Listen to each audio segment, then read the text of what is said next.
To you, the best Quad City sports talk radio show in the world. With the face who runs the place, T-Roy, the OG on the marquee, Jaybird, and the cat who runs the chat with the stats, Statman Surge. We are Don't Hassle Us, We're Local. We're not a Quad City sports talk radio show. We're not the Quad City sports talk radio show. We are your Quad City sports talk radio show. Welcome to the conversation, Quad Cities. But first, the Dawn.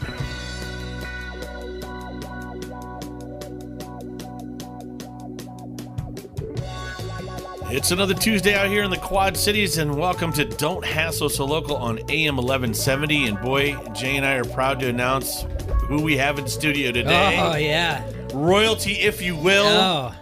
The Prince of Quad City DJ. That's definitely the Prince.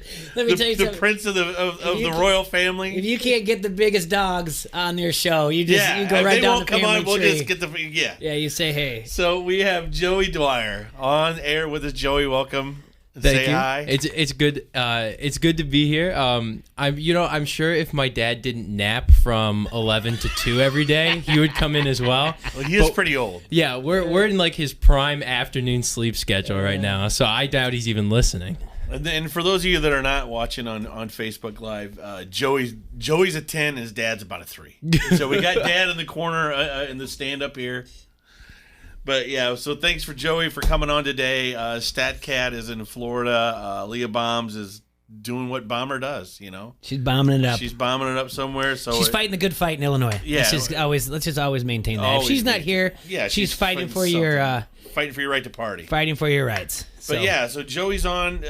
Joey is a student at Illinois State, and you do a local show down there. Yeah, called the Red Zone. It's only an hour long. We talk mostly ISU Redbird sports, so sometimes the topic matter gets a little dry, but we try to have fun with it. Well, nothing's dry here because we got Bud Light seltzers flowing. No, don't I know it? And now in football, that's the Missouri Valley Conference, right? Mm-hmm. And then does it change around in different sports? We're the MVC for everything. Okay. So they play UNI. They play. We've got UNI. That's a big one for football. Creighton, Drake. Creighton's gone. Creighton left because they had the one big year. They're so like in Mountain Sky or something weird. But yeah, we've got Drake. We've got Bradley. Yep. That's the big seven, or like our quote unquote rivalry. Southern Illinois is Indiana State. No, Eastern Illinois. No, Indiana State though. Indiana State. No. Gotcha. No, yeah. Trying to think of what else was in there. And there. then Evansville. Right. They went. They beat Kentucky, then went winless this year. So that was fun. Yeah. We all had a good time with that. Now, what do you cover other sports there? Yeah, I do most of them. Most of the sports. We gotta write about them for the website. But you do some play-by-play too, right? Mm-hmm. Yeah. And nice. Were you going to do anything with the women's basketball when they came to the Tax Slayer here? I was there last year. Okay. Me and our sports director Anthony Ferretti came down and we did that. But I was at the men's one this year. And then the women's one got canceled. Right. So you were at Arch Madness? Yeah, and that was like one of the last tournaments that happened before everything got shut down. So that's a good time. I was thankful to be there. But then we were on our spring break, and then I was on a cruise, and then all of a sudden I'm watching ESPN on the cruise TV, and they're like, Rudy Gobert just shut down the NBA, and now everything's closed, and I'm stuck in the middle of the Atlantic Ocean. I was freaking out. Yeah, I'm glad you made it out. There was actually a thing today. They talked about how many people are still stuck on, how many cruise workers are still stuck on those liners. Oh, just out like. Yeah, they think globally, like all over, there's 50,000 that are still stuck on them. Where do they? They're still floating in the middle of the ocean. No, they're docked. They're at but a they port. can't come off. Yeah, I don't know why they can't come off.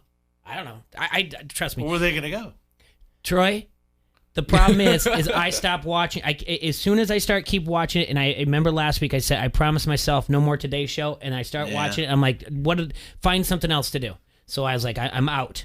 But yeah, Joey's not on a boat. That's all that matters to me. He's here with us.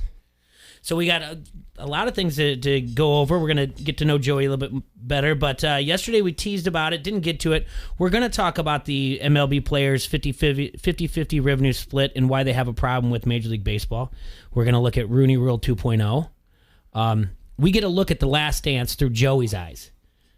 Yeah, Joey, what year were you born? 1998. So I was born probably, I think like 3 or 4 months after Jordan won the last ring. Wow. Yeah. So he's heard stories, but now we get to listen, talk to him about the 10 episodes and what he thinks. And we get to ask him, where does Jordan land on the greatest of all time? So we get to talk about that. Oh, I could answer that right now, or if you want to. Sure. Number one. Number one. All right, see, that's good. Well, is that a Chicago bias? No, I'm a Pacers fan. Okay. I'm a Pacers fan, so there's no bias there. They haven't been relevant. Now, your dad, though, is he a huge sports fan? Or The reason I'm a Pacers fan is because my dad, huge football, huge baseball, huge hockey, so basketball's not super on his radar. So coming up, I didn't watch basketball a whole lot. And so I found when I started watching basketball, it was like the Paul George era Pacers. Yeah. And all my friends were huge Bulls fans, and I got annoyed with it. So that's why I went to Indianapolis. But there you go. Well, there's nothing wrong with that. The Bulls had, Derrick Rose for a little bit of your youth, but other than that, the Bulls haven't. Very disappointing. Yeah. To say the least, as a Bulls fan. I saw, growing up, I saw a lot of Luol Deng jerseys, though. Oh, yeah? Yeah. So you're a Bears fan then also, right? Mm-hmm. Obviously, you're wearing the Bears gear. Oh, yeah. And the Chicago White Sox. White Sox, yep, and then Hawks. Yeah. And then I guess that's really it. That's the big four. That's the big four. I mean, outside of whatever you want to, if you're into the MLS or MTV The Challenge. I'm a big Indiana Fever fan for the WNBA. No, you're not. Now, other than your college, what's your favorite college team? Like when you were growing up, who did you root for? Growing up, my dad, Dwyer family, not him, but there's some Notre Dame lineage, so that's who we grew up watching. Yeah. All right. And then how did you choose Illinois State? Because you went to Pleasant Valley, right? Mm-hmm. So how did you choose Illinois State? Following I guess the old man's footsteps, he went there, and I just wanted to kind of get away from everything here. I guess all my friends were going to Iowa, and there wasn't really a good like media program there for what I wanted to do. So Illinois State, I was able to get involved in the radio, and I'm working at the TV station down there, and I'm doing all of that business. So they prepared me for talking on air. Well, yeah. So you end up down at Illinois State, so the old man went there. Mm-hmm. So he's a legacy. Were you going around trying to pledge and Fred the Dorfman here, your dad? Oh no, he was in a legacy somewhere like Animal House. The problem with going to ISU is all my teachers. Some of them are old enough to have taught my dad, and the other ones went to school with him. So so I'm in this class this semester. They bring in a guest speaker, and it's a woman who runs news. She does news down in Bloomington now. Worked on my dad's show 1.5 million years ago, and she walks into the classroom. She walks into the classroom, and the first thing she says to the entire class, she's like, "That's Joey Dwyer. I know it is. I held him when he was a baby." Oh. And I was sitting there. I'm trying to think of all when I moved here, your dad was already well into being popular, but they used to have somebody on, and they would always say, if it's news to her. That was one I always got a giggle out of. But yeah, so that's great.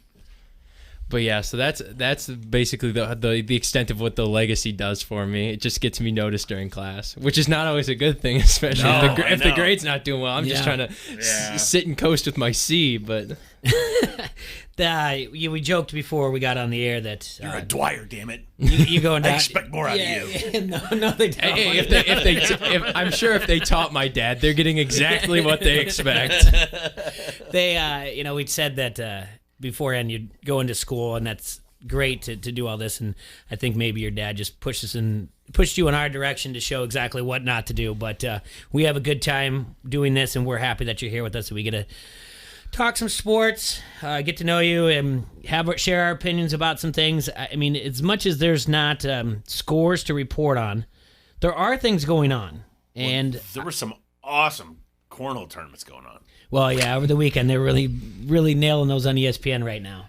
They were kind of fun to watch. The cornhole tournament, yeah. Did you guys see the one highlight where the guy had to hit the back one off and put it in, and that went crazy everywhere. He called a shot. Yeah, pretty solid players, man. Pretty solid players. But looks like a Tuesday at Harrington's. There's Yeah, like I said, we talked a little bit about it last week, and I brought it up yesterday. And really, the most important part I got out of it over the weekend on social media and talking with my friends about the MLB and the players and the Players Association not agreeing to a 50-50 revenue split, why it's not working out for them. And I'm just starting to see more and more people aren't doing the reading when it comes to it. They're reading the headline that says players don't want to take less money, and everyone thinks that they want to take 100%. Well, it's because everybody wants to do Cliff Notes, Jay. Yeah. It's the Cliff Notes of reading an article. Oh, the headline should tell me everything I need to know. When half the time they're always misleading. So a week ago, Major League Baseball, and also on behalf of the owners, sent their ideas of what to do for the 2020 season. And some of the things that it included was a universal DH, and you would play within your division and then your other leagues division. So NL East would play the AL East, NL Central, AL Central. You guys get the gist of it. 82-game schedule. 14 teams would make the playoffs, 7 in each league, so 3 division winners, 4 wild cards, and little things like that. But the most important thing they did is they threw in a 50-50 revenue split. Now, keep this in mind. In March, they signed already a deal that the MLBPA said that we'll take a prorated salary, meaning for whatever amount of games that we play, we'll get paid that amount. So if 82, it's just a little bit over 50%, 81 is half of 162, they'd make about 50% on the year. The owners came back and said, we're hemorrhaging too much money. We will not make any money at all. And they asked Major League Baseball to speak on their behalf and say, hey, let's do a 50-50 revenue split. And although on the surface it sounds like a fair deal, there's a lot of reasons why the players would object. So when you have this conversation with people, and the more and more I keep saying, like I side with the players, people are just, why? They want to play less and take 100%. And it's, no, the owners agreed to it. We still haven't broken down the poison pill, even though that's the same thing. Now, Joey, the poison pill in this agreement in March said that this contract, this agreement is null and void if there are no fans in the stadium, right? That's the one highlight that you can look at and say, well, the owners have a point here. It's null and void. But the entire agreement is null and void, so they have to start over again. And the players are saying, like, it wasn't explicit, which it was. I mean, it's in the writing. But they were very explicit about we're going to take prorated. So the owners are saying that. Now, like I said, they've already agreed to reduce salaries. They have never, ever used revenue splitting. And a 50-50 basically would make a salary cap. Out of all the sports, you mentioned the Big Four. Major League Baseball, Joey, is the only one that doesn't have a salary cap. Major League Baseball Player Association said they will never, ever agree to a salary cap. They will sit out, obviously, the strike season before you're born. So now it's about determining revenue gets complicated. And just over the weekend, the owners said that that teams are going to lose $640,000 per game without fans this season, without really knowing that. So I'm asking you, T-Roy, Joey, where do you side on these things? Listen, they signed a deal. They both signed a deal. Both sides signed a deal. Mm-hmm. Take the poison pill out of it, owners. The owners now are trying to be greedy, I feel. They've already said they're going to take a salary cut to match the amount of time they're playing. If the players are getting paid for 1/4 of the season, per se, let's say that's all they play, they've taken their cut. Owners, I get it. You wanted to put that clause in there for there's no fans in the stands, but the players aren't going to do it. It's not going to work. No, you can't just keep cutting it down. They're the stars. Yeah, you're the money behind it. You're both losing money. Let's just go and play. If you don't play baseball, I don't even care. I really don't care. They don't have to play baseball this year, Jay, and I could give 2 farts less. And I was reading something on CBS Sports about it, and MLB super agent Scott Boras said something. He was like, he said, you don't privatize gains and socialize losses. And that made a lot of sense to me, because the only reason that the owners are doing this is because of the fact that they're losing so much money that they're trying to get rid of those losses by getting that money back on the player salaries, which is not fair to the players who have the contracts. And they already said, like Jay said, that they would not, they would take that pay cut for the shortened season. So it just doesn't make any sense for the owners to be asking for a more compromise from the players. I do, in my social media post, I believe it was for Don't Hassle Us for Local, and it was on Saturday, I did write that, would someone let Blake Snell know that there's not a single person outside of Tampa Bay that cares about his opinion? And then people thought I was siding on the side of the owners. They were just like, yeah, the players want to do this.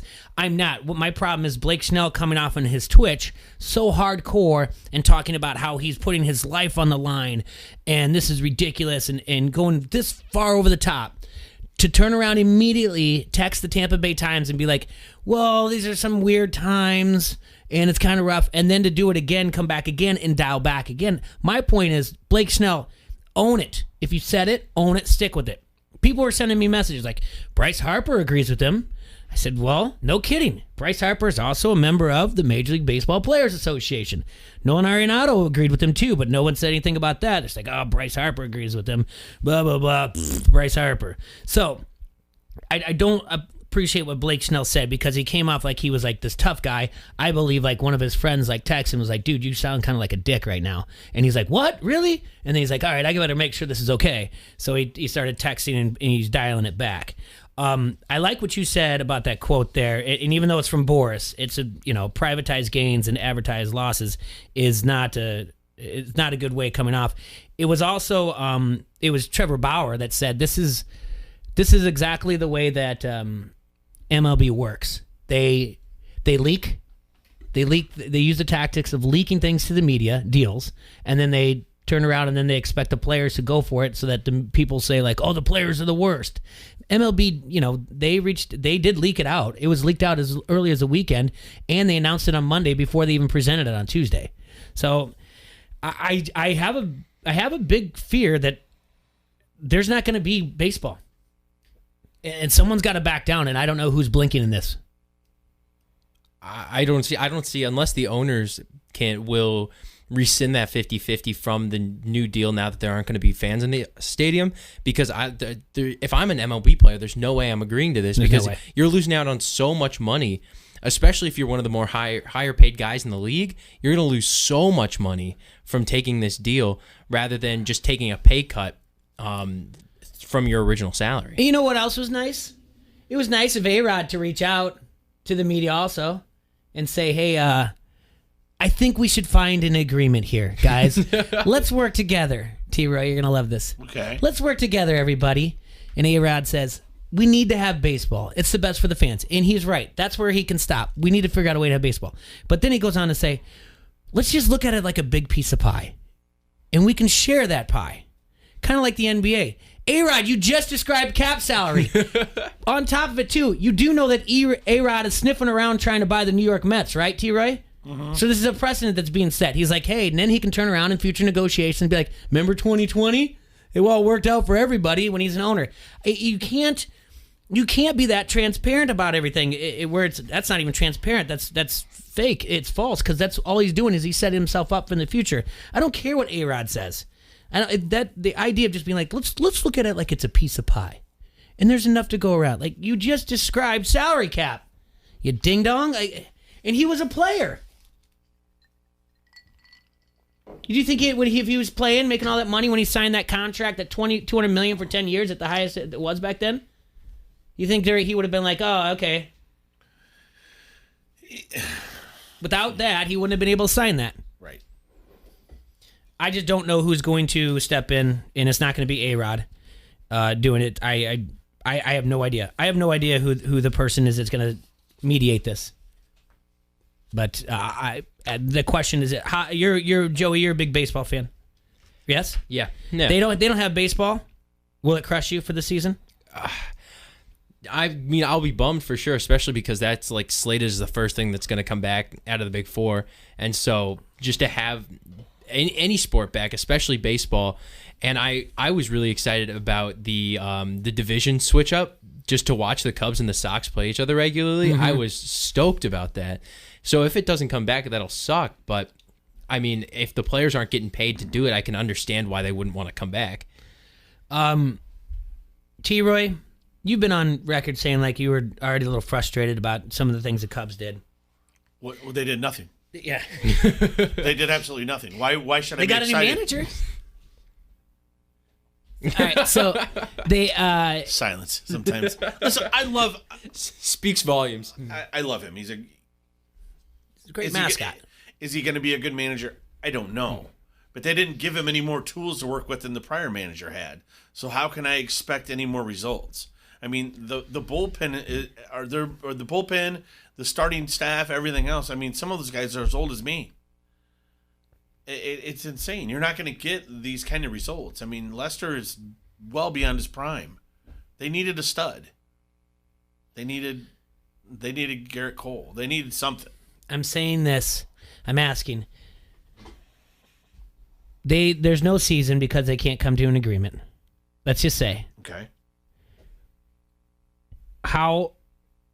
Where's your measurement going to be at? What's your temperature going to be at of being like, I'm done? Or is it going to be like... So when you measure my temperature, so let's just say 90... Like, I'm done. I don't care if they come back in 2021. 98.6 is me being alive. Yeah. So where am I with baseball if 98.6 is alive? Yeah. I don't know. How long do you freeze to death? I know, but I mean, are you going to shut them out? Are you like, I'm done. I don't really need it anyway. I made it through 2020 without baseball. I don't need it in 2021. Are you going to be done? I'll probably be done for a while. I'll be done until the Cubs do something good or I decide to like another team. But see, it's gone with baseball with me where slowly as life's gone, it used to be my favorite sport, and it keeps dying, Jay. Because I'm not a kid anymore. I don't fall in love with players like you do still. I mean, I don't know. I think it's more of a... Jay loves Bryce Harper. But, I'm teasing Jay, but yeah.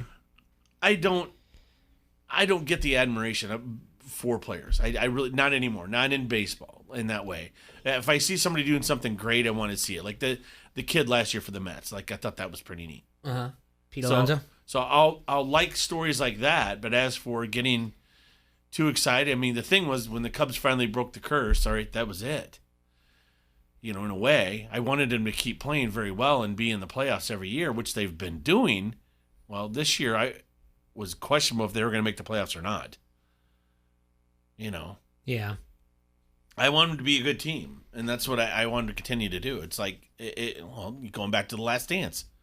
It's like saying, okay, you're just going to take my Bulls away from me. That's what you did to me. Like, we talk about Jerry's. Jerry Jones took my Cowboys away from me, the Cowboys that I loved. And now I've been struggling to get that team back. Now I feel that they're on their way now, but, I mean, I've had to suffer for 30 years. Well, I think it's a long years, way. 20 years with the Bulls. A week ago, people were writing on social media, baseball's back. And now I think it's... I think it's more than 2 steps forward, 3 steps back. I don't watch the Bulls anymore. Yeah. And I won't watch the Cubs anymore. You won't. Not for a while. I tell you what. Not for a I'll while. always have a game on. I'm stuck right now. We just switched over to MetroNet. I've been having a channel on the Marquee Network. If they don't have baseball, I'm gonna end up being a dumb Cubs fan because that's all that's on. That's what I'm watching. I don't care about games I've been playing. I would love watching. You know, like going back and seeing games from the 50s that I never knew about. I would love going back and watching some of those. Don't get me wrong. I have watched. But as it moves forward, as time's gone, with the advent of getting involved in fantasy football and my expanded love for Hawkeye football, I mean, it just keeps growing. I mean, watching what they're doing with that program as Kirk gets into his waning years and how great it's been and the guys they've been producing in the NFL. I love it. You know, watching Tristan Wirfs getting drafted by Tampa Bay was exciting. Just knowing what he was going to go into with Tom Brady and everything that was going to happen there. I don't like the Tampa Bay Buccaneers, but that's a hell of a story. And then when you had a guy that played for the Hawkeyes getting ready to go and play in that situation, I mean, that's what I'm looking forward to this year. I'm looking forward to seeing what happens with Tampa Bay. I want to see what Mike McCarthy does in Dallas. I want to see things I'm interested in. I want to see how good the Denver Broncos do. So even if baseball came back, it would still be... It's still football for me right now. I want to see how good the Denver Broncos can be. I think they're going to be pretty good. I think they're going to be improved, I should say. The other team I think is going to be really good is the Miami Dolphins. I want to see what happens with the Bills. Those are the two storylines. I want to see how bad the Patriots I don't think even get. if baseball was going on this year, I don't think it would have been a big deal. I want to see if you. Mike Vrabel can make the next step. Is Ryan Tannehill continue this streak? What happens with Mahomes? Does he hurt a leg? Does he not repeat? I don't know. It's hard to win a back-to-back. Well, there's a lot of stuff going on in the NFL. Will the Bears ever be good again? There's a lot of stuff going on in the NFL. Aaron Rodgers, is he pissed off? We need to take a break. We need to get to know Joey a little bit better. We have to take a phone call at 12:35 from Jake from Elite Sportsbook, and then we're going to talk about NFL Rooney Rule 2.0. That we will stick to the NFL, and then we'll come back to NBA after that. All right. Quad Cities Vans Pizza and More is now open by the Plex at the corners of Middle and Forest Grove Roads, and they have that Vans Pizza you've grown to love. All you do is call 563-232-1396, and that pizza can be delivered all day. Their hours are 11 to 9, and the delivery area includes all of Bettendorf and LeClaire. And now, during the COVID-19 crisis, they have the best specials around. Check it out, everybody. A $5 cheeseburger basket, $7 double cheeseburger basket, $5 for any personal pizza, $7 for any personal specialty, $9 for any medium, and $12 for any large. Once again, those hours 11 a.m. to 9 p.m. daily. The number 563-232-1396. Vans Pizza More, 5023 Competition Drive in Bettendorf. Hey, this is Dorf with Dancing with the QC Stars. You're listening to Don't Hassle Us for Local. ESPN 1170 AM. We will get our momentum back. Our business is back. Our smiles back. Ourselves back. Because that's what this community does. At First Midwest Bank, we want to thank our colleagues for doing everything they can to help our clients and our communities get through this. Because we are all in this together. And together, we will get our momentum back. First Midwest Bank. Visit firstmidwest.com. Member FDIC. The Will Kane Show. Pippen may have been one of the best players in NBA history, but he played under one of the worst contracts in sports memory. Scottie Pippen was Michael Jordan's wingman. He was his Robin. Pippen is underappreciated. Michael Jordan said, every time my name comes up, Scottie Pippen's should come up. Pippen signed an extension with the Chicago Bulls. He signed a 7-year deal that essentially paid him a little over $2 million a year. 7-year, $18 million deal. And it became one of the worst contracts in the NBA. Pippen was the 122nd highest paid player in the league, the 6th highest paid player on the Bulls, and it ate at Scottie. It bothered him. The Will Kane Show, 2 till 5 on the Quad City Sports Leader, ESPN 1170 AM. And now an old classic commercial from Mark Brenny. EMS hotline. I'm hiding in the closet. I'm really frightened. I didn't know who else to call. It's all right, sir. Now tell me, what's the matter? Well, it's my wife. She's in this mood. Was it a grouchy mood, sad mood, moody mood? Sir, please describe the mood. Well, kind of like all three. You didn't tell her she was fat, did you? Geez, I'm not that stupid. See, I was test riding a new Suzuki Intruder from Brenny's Motorcycle Clinic in Bettendorf. Well, I guess I just forgot her birthday was today, and she started yelling at me. Go on. So I told her that I was buying it for her. First, you need to reassure her and tell her that you love her, and that riding a Suzuki motorcycle helps to ease cramps and bloating. Cramps and Hey, is this the pre-motorcycle syndrome hotline? No, sir. This is the other PMS hotline. Oh, no, she found me. Gotta go. Maybe I'll be calling you in 28 days. Come test drive one today. Brenny's, 4426 State Street in Bettendorf, across from Alcoa. Almost. See, very intrigued by the Dan Le Batard Show on ESPN Radio. In the history of this company, there's never been a more public liar than you. What are you doing to end phone conversations? Like, how are you ending them? You can't, it's not, I gotta go. No, you don't. Like, right. So you're ending these calls how?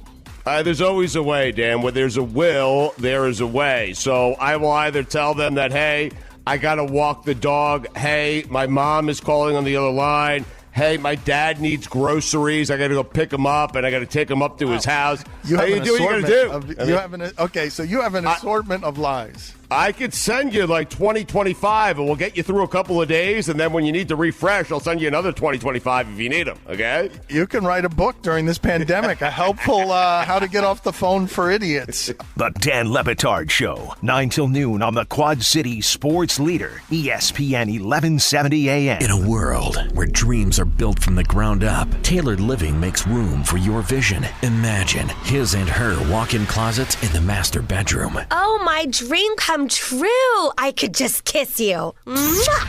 Sweet. Your home, your dream. A Tailored Living custom closet or organization system will take you from clutter and chaos to control. Schedule your free and-home consultation today. Call 309-429-6270 or find us online at tailoredliving.com or on Facebook. From the Sheedy Family Chiropractic Studios, this is the Quad City Sports Leader, ESPN 1170 AM, KPOB, Davenport.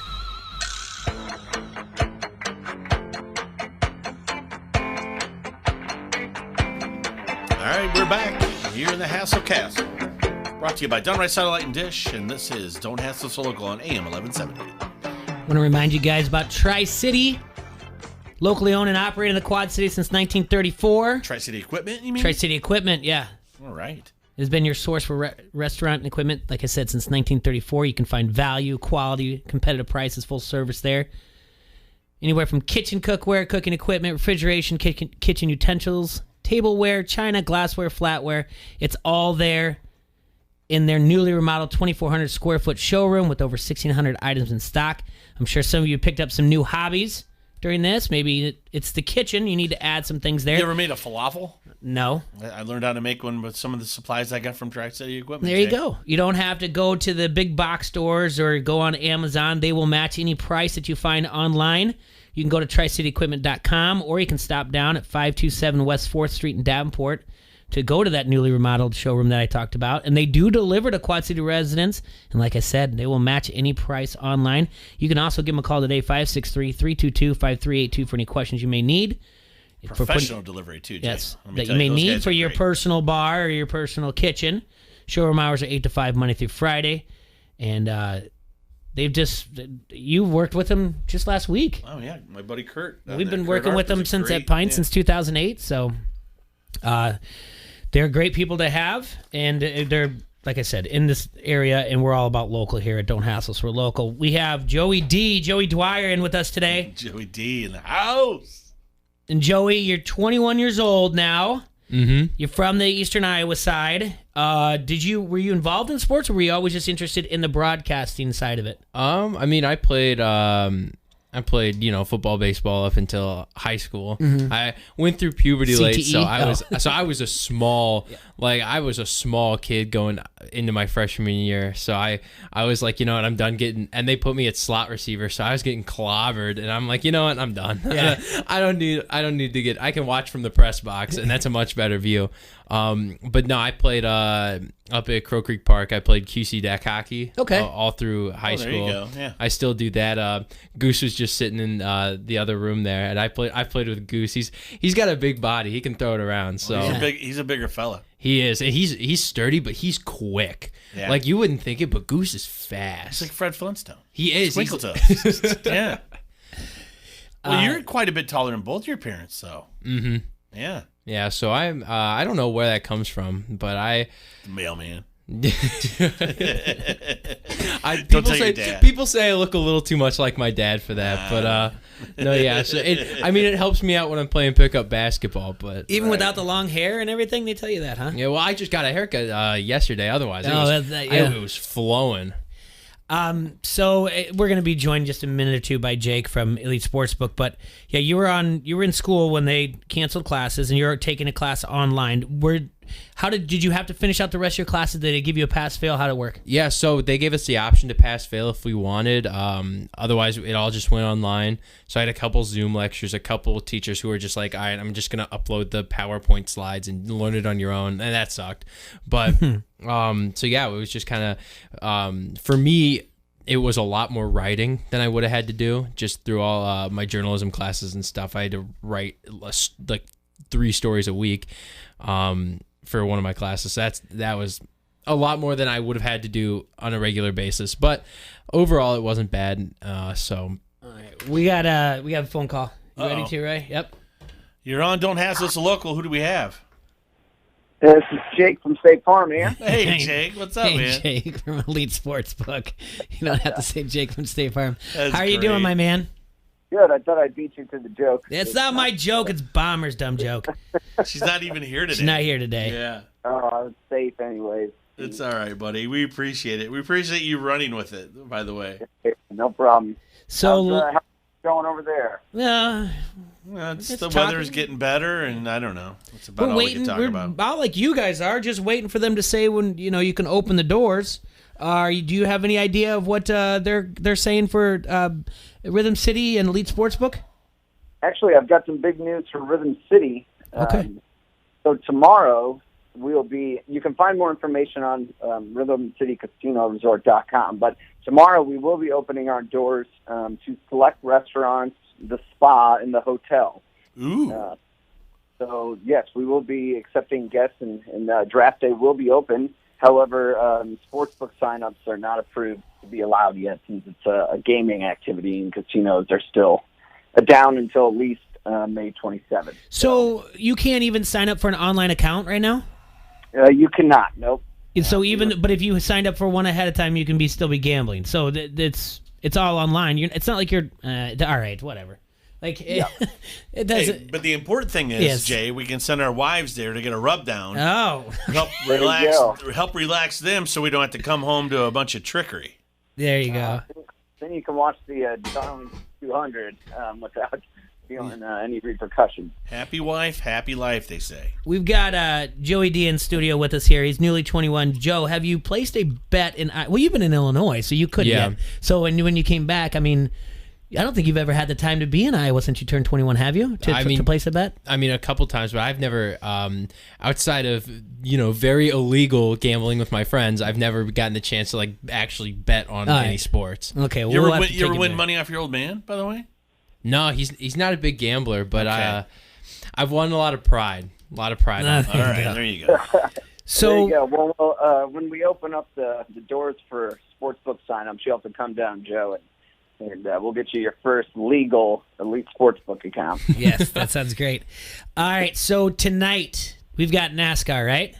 Yes, we do. Yep, the Toyota 200 in Darlington. I'm on the edge of my seat. And who's the favorite to win here? What are we looking at? Kyle Busch is pretty much even money to win. And then followed by Harrison Burton at plus 500, Brandon Jones plus 600, then same with Justin. I think it's Algar at plus 600 right behind that. So that's kind of the top four. Why not Harvick? He just won. I don't think he's racing there. He races the Toyota 500 tomorrow. Oh, okay, yeah. different race. So tonight, Kyle Busch, Kyle Busch is easily the favorite at even, and that is you're putting up 100 to just win 100. Harrison Burton at plus 500 means you're putting up 100 to win just 500. Is there a Kurt Busch too? I think so. he races the big races though. Okay. And you said tomorrow night is the Toyota 500 at Darlington, right? Yep, and as you can imagine, Harvick is the leader there at plus 400. Hamlin's right behind him, as well as Kyle Busch at plus 500. See, look at me, I know those names. Yeah. I know who Denny Hamlin is. I don't know if you guys watched the race on Sunday, but it was entertaining, and that racetrack it's kind of egg-shaped, so there's quite a few crashes and different things happening. I was back and forth between that and the stunning match of cornhole going on between two gentlemen from Illinois. It was insane. And the golf. Intense. And the golf that was going on. In the golf. I mean, there was three things happening. I was busy excited. being wowed at T-Roy bartending at To Go at Pints, 5268 Utica Ridge Road on Sunday. Jay found that I make the best margarita maybe in the Quad Cities. It's not bad. It's not bad. Nice. At least it was sports on TV, so that's right. We're getting there. So what else have we been looking at out there? I know because of the Tiger Woods Phil Mickelson thing is for charity. That's not on the board. How's our soccer looking? Well, the Bundesliga came back. The Bundesliga, weekend.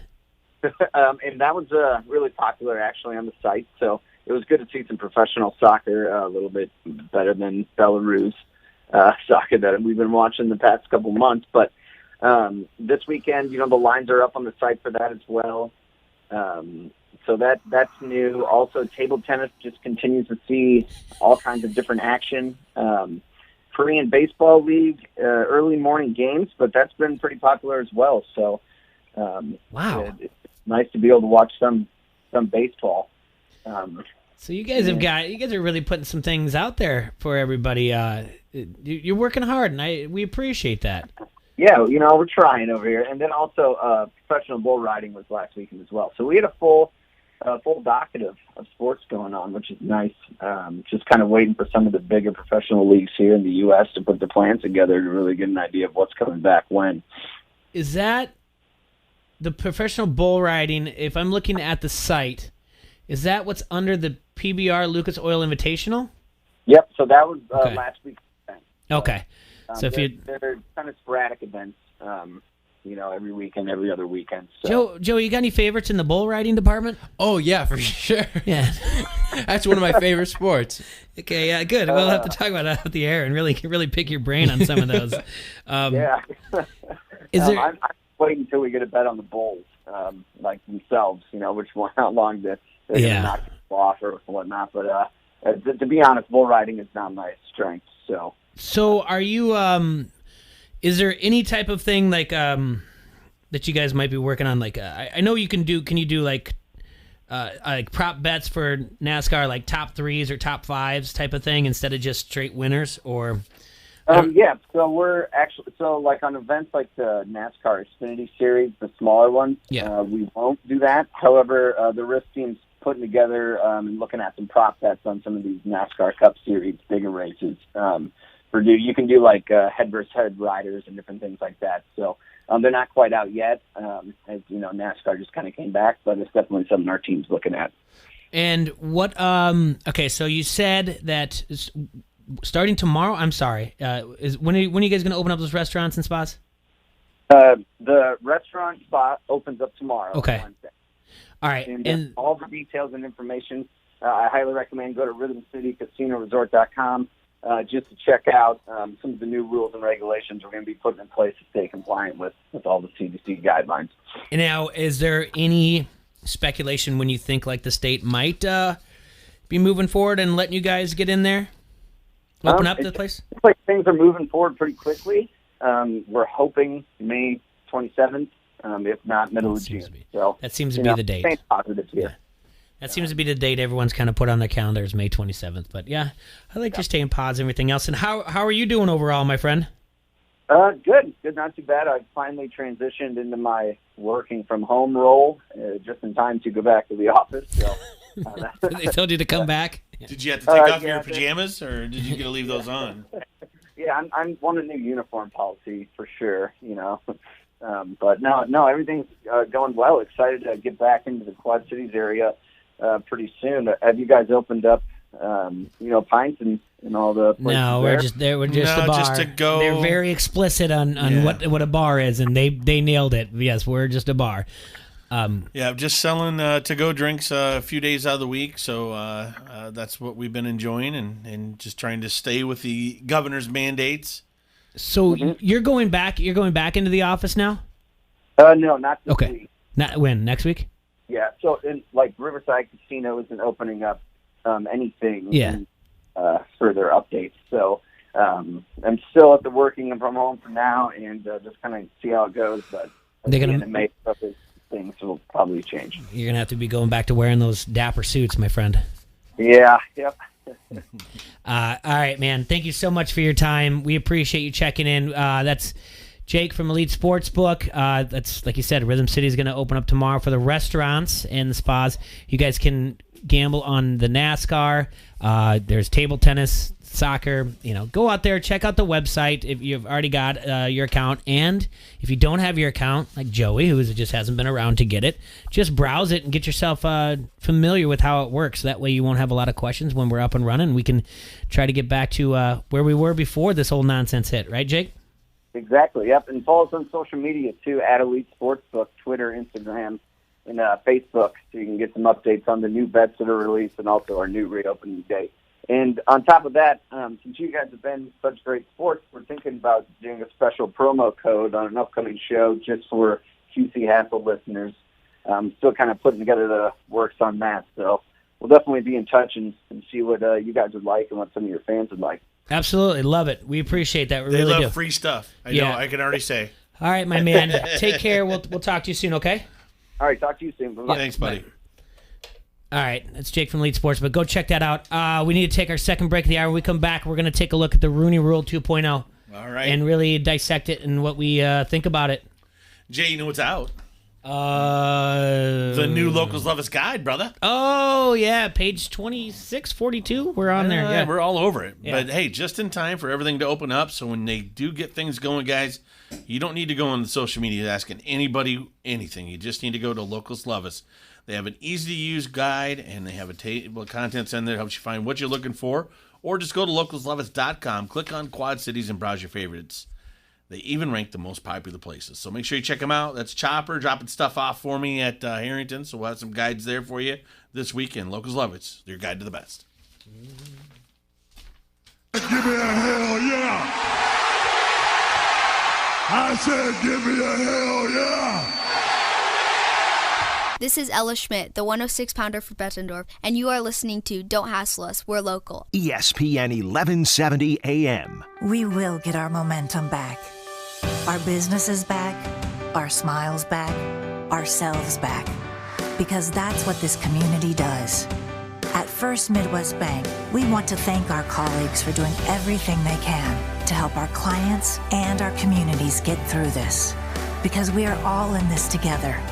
And together, we will get our momentum back. First Midwest Bank.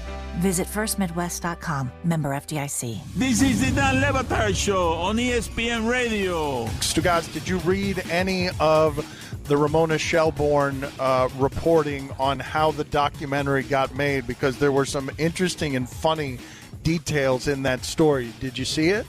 No, Dan, I tried to. Now, listen, this is making an excuse because I don't like to read, but I tried to go into this thing with as little information as possible, okay? That's what I tried to do. That's your life motto in general. Yeah. Like, that's how you do everything. That's how you do this show. Put it on the poll, Guillermo. Should it say on Stugotz's tombstone, I tried to go into this thing with as little information as possible? I found that adorable that you tried to position that as some sort of new thing that you were trying out this time around. It's just it is the chromosome that you have that afflicts you with laziness. There is no vaccine for that. The Dan Le Batard Show, 9 till noon on the Quad City Sports Leader, ESPN 1170 AM. Sheedy Family Chiropractic is your choice for chiropractic care in the Quad Cities. Chronic problems, joint pain, or recent injury, don't let pain slow you down. Sheedy Family Chiropractic in Davenport can help decrease your pain and improve range of motion, keeping your busy life moving. Same-day appointments available most days for new patients and $20 sports physicals. Call today or visit SheedyChiro.com. That's SHEEDY Chiro.com. Sheedy Family Chiropractic, getting you back to work, play, and life. Oye, amigo, it is the Dan Le Batard Show on ESPN Radio. How much more are you using your phone as a phone than you ever have? The most. I'm not getting a lot of text, which is great. I'm not using it for email because I'm not getting a ton of email. I am actually dialing numbers, putting it up to my ear, and speaking into it. It's been weird. The Dan Le Batard Show, 9 till noon on the Quad City Sports Leader, ESPN 1170 AM. Is your kitchen or bathroom embarrassing? You need them redone. But do you know a contractor that you could trust? You need an all-star. You need to call Mike at All-Star Home Services. Mike and his team have been transforming kitchens and bathrooms for over 15 years. Call today for $500 off your complete kitchen or bath project. Plus, with financing available, get your kitchen or bath done today for one low monthly payment. Call 563-299-3786 or at all-starhomeservices.com. Sensitivity, understanding, and a tradition of kindness and caring. It's so important when a family loses a loved one. Call on us, Wheeland Presley Funeral Homes and Crematory, for all your service needs. You have our single-minded attention to every detail. With a range of choices and services available, our professionalism, and our deepest sympathy. Wheelan Presley Funeral Homes and Crematory, Rock Island, Milan, Reynolds, and the Knox Chapel. From the Sheedy Family Chiropractic Studios, this is the Quad Cities sports leader, ESPN 1170 AM, KPOB, Davenport.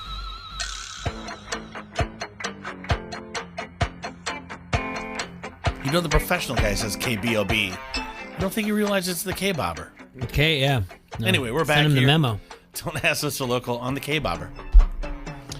All right. So yesterday, I think it was over the weekend, but more talk yesterday. The NFL is basically not. It was signed into agreement yesterday. Yes, it was effective immediately. The NFL is going to expand the Rooney Rule. The Rooney Rule, which was established in 2003, has required teams to interview at least one minority candidate for any head coaching vacancy.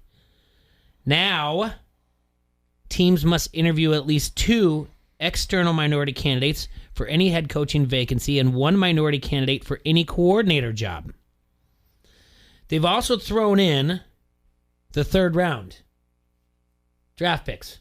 Right. If you hire a minority coach, you move up 6 spots. If you hire a minority GM, you move up 10. So in 2019, when the New York Jets hired Adam Gase, if they would have moved up. I read it to you yesterday. They would have moved up, 6 spots in this year's draft. They went up 10 and moving them in. Who knows? Looking back in the draft now, 2020, you could see who maybe they would have taken at that. Why it matters? It's that it's doubling the number of required minority head coaches candidates is significant. Adding a requirement for coordinator jobs could have a greater impact, as it addresses the pipeline problem that the previous Rooney Rule never did. Since 2009, nearly 40% of head coaches hired in the NFL were offensive coordinators prior to their appointment, the most of any feeder position. During that same span, 91% of those hired as offensive coordinators were white, according to a recent study by the Global Sport and Education Lab at Arizona State University. Looking at the numbers, 70.1% of NFL players are white, but only 12.5% of the regular season games in 2019 were coached by people of color, and the same 4 coaches are in place for 2020. Brian Flores of the Dolphins, Ron Rivera of the Redskins, Anthony Lynn of the Chargers, and Mike Tomlin of the Steelers. The most that has gotten since the Rooney Rule is up to 8 coaches. That has happened 3 times. 2017 and 18, and in 2011. 7 or more, that includes the 8 that I just said, that would be 5 times since 2003. One last thing to kind of point at, 32 of the 34 owners are white in the NFL. And when Panthers owner David Tepper hired Matt Rule in January, one of the first things he said was that he reminded him of himself.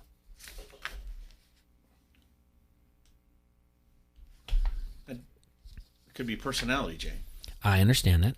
But it just doesn't. Sometimes I don't want to say optics, but by reading it, the optics don't look too good, though. The optics don't look good. Okay. To quote Morgan Freeman, when he was talking about things when they talk about racial inequality, and can't remember exact words, but Morgan had a very elegant way of putting it, that things aren't going to change until you just think of a head coach as a head coach. Okay. Until you no longer say, well, it's a head coach of color.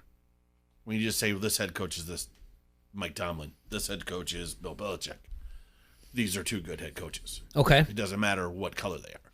Now, that being said, I gave you a scenario yesterday. Why do I like Brian Fuentes? Because he's a good coach. Because he's a good coach. Why do I like Mike Tomlin?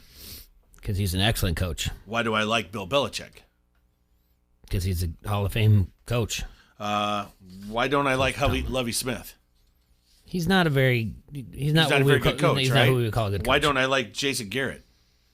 Because he's not a very good coach. He's not a very good coach. It has nothing to do with the color of their skin. It's their ability to coach football. And those guys that I just named, whether they're white, black, or whatever, the ones I said that are good are good. Mhm. That's undoubtable. You can't. I mean, anybody across the board that thinks Mike Tomlin's not a good coach, I'm not going to find it. There's Brian Fuentes, what he did last year with the Dolphins with doing nothing. This guy's a good coach. Came out of the Bill Belichick tree, by the way.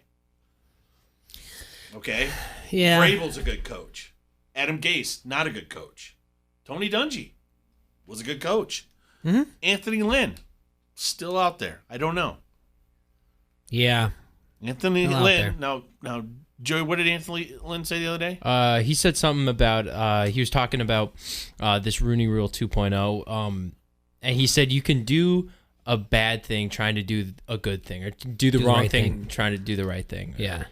And I see where he's coming from on that. I think that while they were with this Rooney Rule 2.0 or whatever, trying to address this pipeline issue of OCs coming, filling these head coach spots, that they tried to address it but didn't do it fully. I was watching First Take yesterday, and Stephen A. said something about how if you want to actually address this problem, you got to make it so in order to be a head coach, you have to have been an offensive coordinator, and then apply the Rooney rules more heavily to the offensive coordinators rather than the head coach position, so you can actually have these guidelines of what it takes to be a head coach, rather than if these teams have to interview 2 minority candidates, and if they don't want one, they can just go to whoever they want and be like, hey, do you want to be a head coach for our team? Even if this guy is like the special teams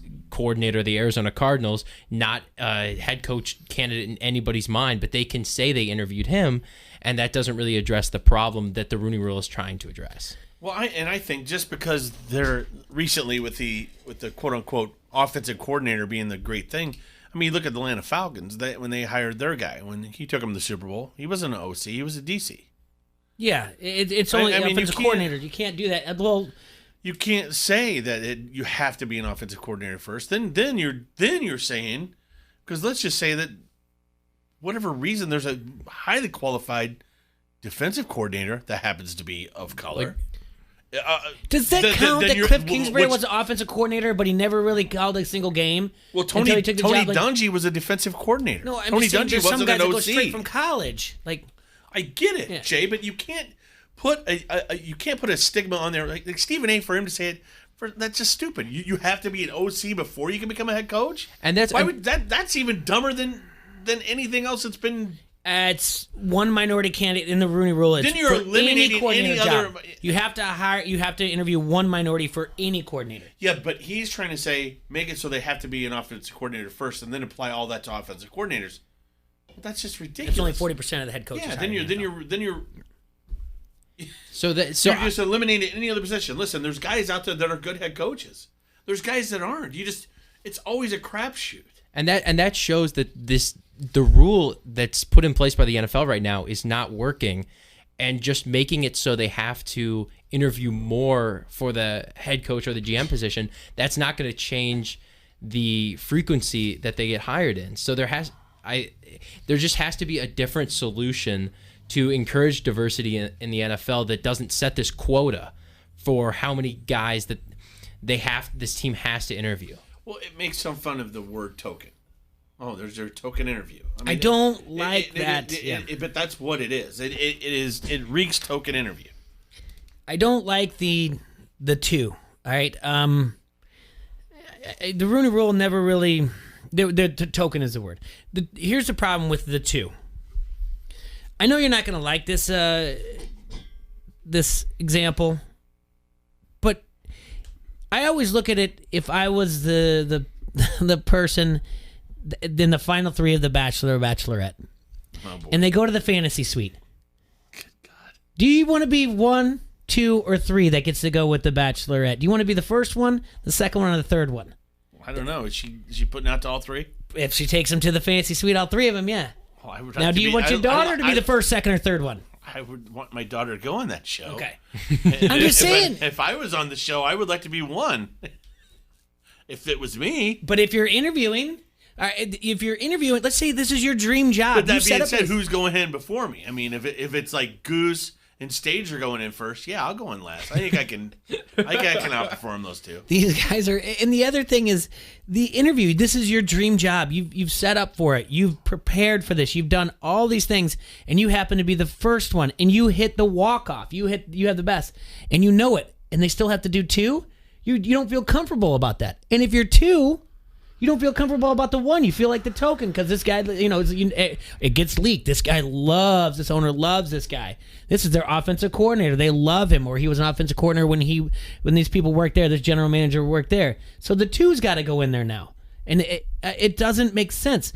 It's the same thing. If you do that, you hit the walk-off. They don't turn around in baseball and be like, well, he hit the walk-off, but we had to face this many batters.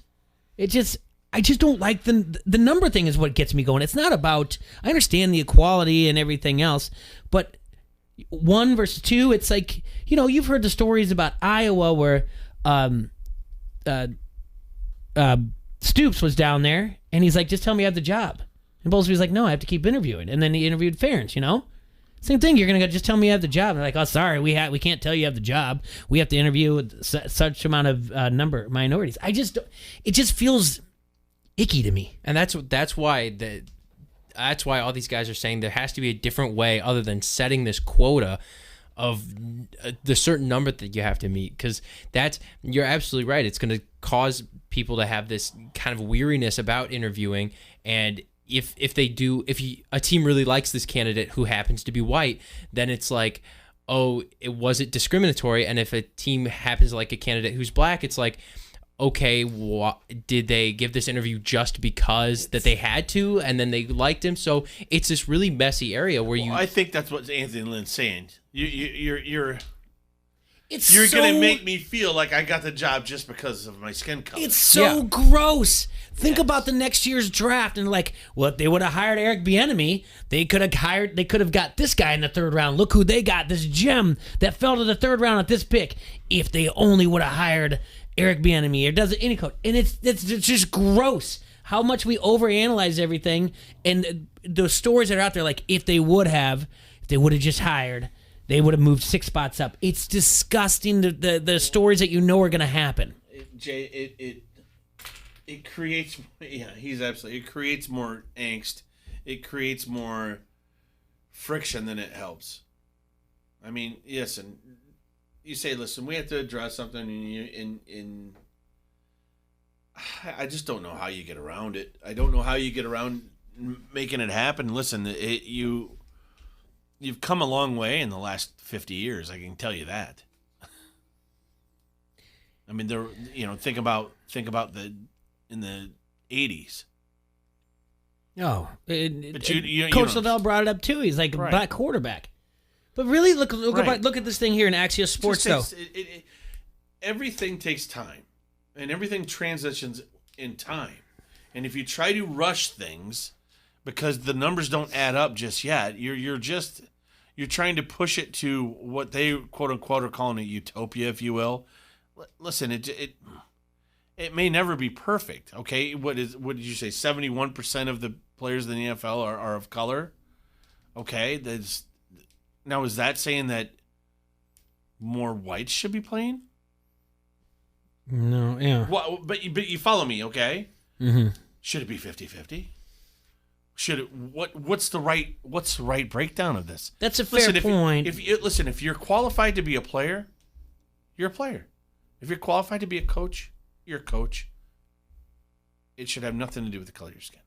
And that's like the perfect world where it's the hiring process and you shouldn't there shouldn't be a quota for how many people of any skin color you have to interview or put on your team. That would literally be like saying, well, there's not enough white guys on this team. Joey, we need you to play quarterback. I'm just saying it, and if you throw it that way, no, that's the exact opposite of what they're trying to accomplish. I get it, but I would love to have a person of color's thoughts on this too, because obviously 3 white dudes talking about it. What do we know? You should, yeah. I'm trying to look at something. But real at the quick, same though. time, I think if if you want to find fault in anything, you can find fault. And if you want to find and say, point this, well, this is what's wrong. Okay. It does. Is it wrong or is it right? I don't know. If we look at it this way, I can tell you this. You say the current head coaches right now of color in the NFL are Fuentes, Tomlin, Anthony Lynn, and who else? Ron Rivera. And Rivera. 12.5% of the coaches in the NFL. Now, if you look at it the other way, I'll tell you what. Of those 4 coaches, yeah, those are 4 pretty damn good coaches. In Fortune 500 companies, as of January, 0.8% of those CEOs. 0.08%. 0.8%. And right now in the NFL, it's 12%? Yeah. Of the Fortune 500 companies, CEOs, 0.8% are black out of Fortune 500, as per the New York Times. So they're ahead of what we're looking at in the workforce. I don't know how to put it. Do you know what I'm saying? Right. The NFL's ahead. They look better. I mean, I'm not saying they're great or it's anything to point to, but only 4 black CEOs at Fortune 500 companies as of January, per the New York Times. So they're doing okay. I don't want to say okay, but they're doing better. How's that? They're doing a lot better. Is someone going to step in and say, like, hey, we have to change it? Is it perfect? No. Oh, no, but what is perfect, right? What is perfect, guys? I mean, not every coach that gets to the NFL is going to be a good coach or well-liked. I mean, some of them keep their job and they shouldn't. Clapper. Mm-hmm. I mean, but that could be for many number of reasons. By the way, Marvin Lewis kept his job for how long? 20-some years or whatever. Not a very good coach. He had 16 years, yeah, real close. So, not a very good coach. Okay. I would say him and Jason Garrett are milquetoast to me. They're both plain and okay. They don't really... They get some victories. They don't do a lot with them. I don't know. You need a special kind of... I mean, the NFL is always going to be changing. It's always going to be trying to find the guy that's the motivator of men. I mean, if you look at these names that I threw out there, I think Fuentes is. I think Tomlin is. I'm not so sure on Ron Rivera. I think he's a good coach. Anthony Lynn. He's a good coach. He won the division, how many times I don't know 9 if years? He's on the level of these other guys yet. I think he won the division 3 or 4 times in 9 years. I mean, made it to a Super Bowl. Right. Yeah, he's a good coach. And we've said it. We watched it. It was close enough in our area. Lovie Smith, just not a very good coach. Well, Lovie got him the Super Bowl. He did. Yeah. But I mean, it just okay. And he came from the Tony Dungy tree. Yeah, to me, it's just I just feel like going into an interview knowing that if I was number 2, I just feel like I don't know, things, like I said, things just get leaked way too much. Well, this is his guy. It just as much as you can sit there and say it gets leaked that because 10%. why? Because the press is always wants to be the first one to get the hit, and so you can't have a clean interview. That's process. you, Joey. We're not press. That's you. Yeah. I know. I'm taking full responsibility for that over here. We're not press. We're not press. We're just ding dongs with an attitude.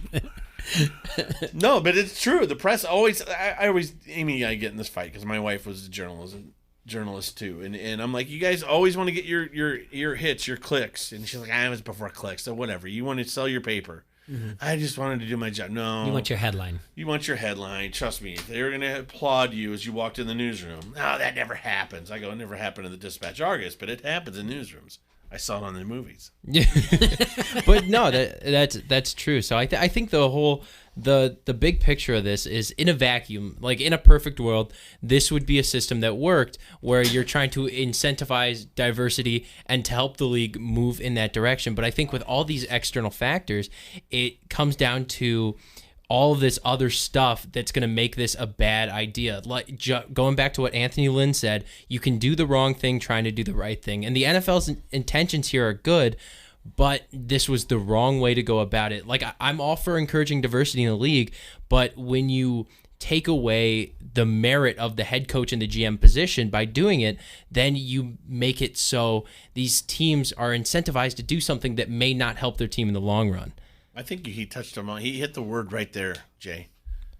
If this is all in a vacuum, mm-hmm.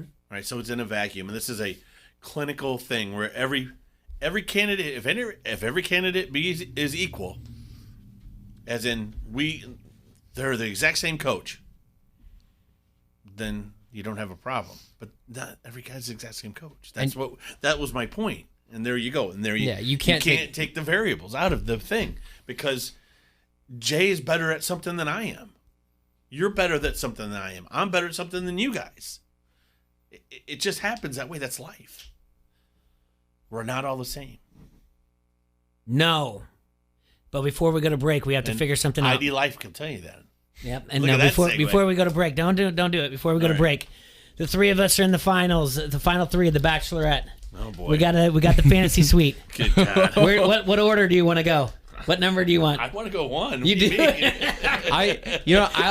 I'll take number I'll take number 3 because I got youth on my side. So I'll tell you what. I'll go number 3 because I have faith in my performance. He's got stamina, man. Like, you know what I'm saying? By the time we get in that room, she might be worn out. I don't know. I got expertise. I got to go in with I know. Yeah, you guys are way too quick to answer that. I've been thinking about it since you brought it up. I'm like, You're number 2, Foster. Right away. Great. It's just sandwich of disappointment. you what they call you a wish sandwich. Yeah, that's you had 2 slices of bread and you wish you had some meat. All right, let's take a break, come back, and we're going to look at The Last Dance. Oh, boy. We're talking about Tim Hernandez wanting you to focus on new ways to have fun and get fit for yourself and your family, and ID Life wants to help you as well. They are a name that stands for individually designed life and is founded on the principle that no two people are alike. So everyone has unique nutritional needs. Tim is your guy in the Quad Cities to help offer personalized guidance that is tailored to specifically fit your health factors and personal goals. If you have a health problem, they might be holding you back. The doctors and scientists can develop nutrients that you should be taking and what supplements are going to benefit you the most.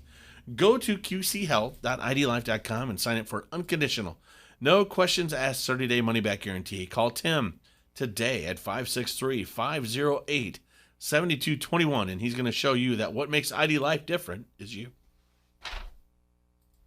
Yeah! You like that? Give me a hell yeah! I said give me a hell yeah! This is Adam Rosso from Hawkeye Headquarters, and you are listening to Don't Hassle Us, We're Local. ESPN 1170 AM. A hailstorm is never good news for your home, especially your roof. Recent ping-pong to golf ball-sized hail hit the Quad Cities. This type of hail can cause catastrophic damage to your home's exterior. Even new roofs can be affected. Don't wait. Call All Major Restoration today. A+ rated with the Better Business Bureau, All Major will walk you through the entire process, from filing an insurance claim through construction. Call the experts at All Major Restoration for your free storm damage inspection. 563-322-0060. Se habla español. Sí, very intrigued by the Dan Le Batard Show on ESPN Radio. In the history of this company, there's never been a more public liar than you.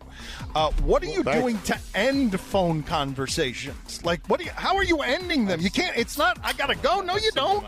Like, right. So you're ending these calls how? There's always a way, Dan. Where there's a will, there is a way. So I will either tell them that, hey, I got to walk the dog. Hey, my mom is calling on the other line. Hey, my dad needs groceries. I got to go pick him up, and I got to take him up to his house. You have How an you do what you got to do. Okay, so you have an assortment of lies. I could send you like 2025, and we'll get you through a couple of days, and then when you need to refresh, I'll send you another 2025 if you need them, okay? You can write a book during this pandemic, a helpful how to get off the phone for idiots. The Dan Le Batard Show, 9 till noon on the Quad City Sports Leader, ESPN 1170 AM. Car old? Need it sold? Get rid of that old car and do a good deed at the same time. It's the Arrowhead Ranch Annual Auto Auction coming soon to Coal Valley. That's right, it's back. Donate your car, truck, SUV, or motorcycle, and if you live within 40 miles of Coal Valley, they will even pick it up, even if it doesn't run. All donations are tax deductible. Call 309-799-7044 or visit them online at arrowheadyouth.org. Car old, needed sold, Arrowhead Ranch Annual Auto Auction. Stay tuned for an auction date in Coal Valley. Golick and Wingo. To me, I think the thing that really sealed it, I'm just thinking of it from a player standpoint, and Michael Jordan even said that, we deserve the respect or the chance to carry this thing on. And it's not like coming to the end of that season, you start to see outside of Jordan, some of these other players are older. They are dealing with injuries. You don't know how long this run could go. But it was at the beginning of the season where Jerry Krause said, you can go F at 82-0 and it doesn't matter. Correct. You're gone. I mean, before that season even started, he ended the dynasty before their 6th championship. I think that, and I think rightfully so, would rub a lot of players, especially the GOAT, the wrong way. Well, he tried to end it after the 5th championship. Yeah. I mean, it took Jerry Reinsdorf basically going back to Phil Jackson, what will it take to get this back for one last time? I mean, Jerry Krause was good to end it at 5. Yeah, he was. He didn't even want to try for 6. Gulick and Wingo, mornings on the Quad City Sports Leader, ESPN 1170 AM. When booking your next tee time, hitting a bucket of balls, or looking for a quick bite to eat, make Palmer Hills Golf Course and Grill in Bettendorf your first choice. 18 rolling hills that challenge the beginner up to the avid player, like the newly designed and challenging Hole 13. Visit Palmer Hills' fully stocked pro shop for clubs, clothing, or anything golf. After your round, relax in the Palmer Hills Grill, featuring daily lunch specials. Make your reservation today at Palmer Hills Golf Course. Visit palmerhillsgolf.com or download the free Palmer Hills app. Tee it up today. We will get our momentum back. Our business is back, our smiles back, ourselves back. Because that's what this community does. At First Midwest Bank, we want to thank our colleagues for doing everything they can to help our clients and our communities get through this. Because we are all in this together. And together, we will get our momentum back. First Midwest Bank. Visit firstmidwest.com. Member FDIC. From the Sheedy Family Chiropractic Studios, this is the Quad City Sports Leader, ESPN 1170 AM, KPOB, Davenport.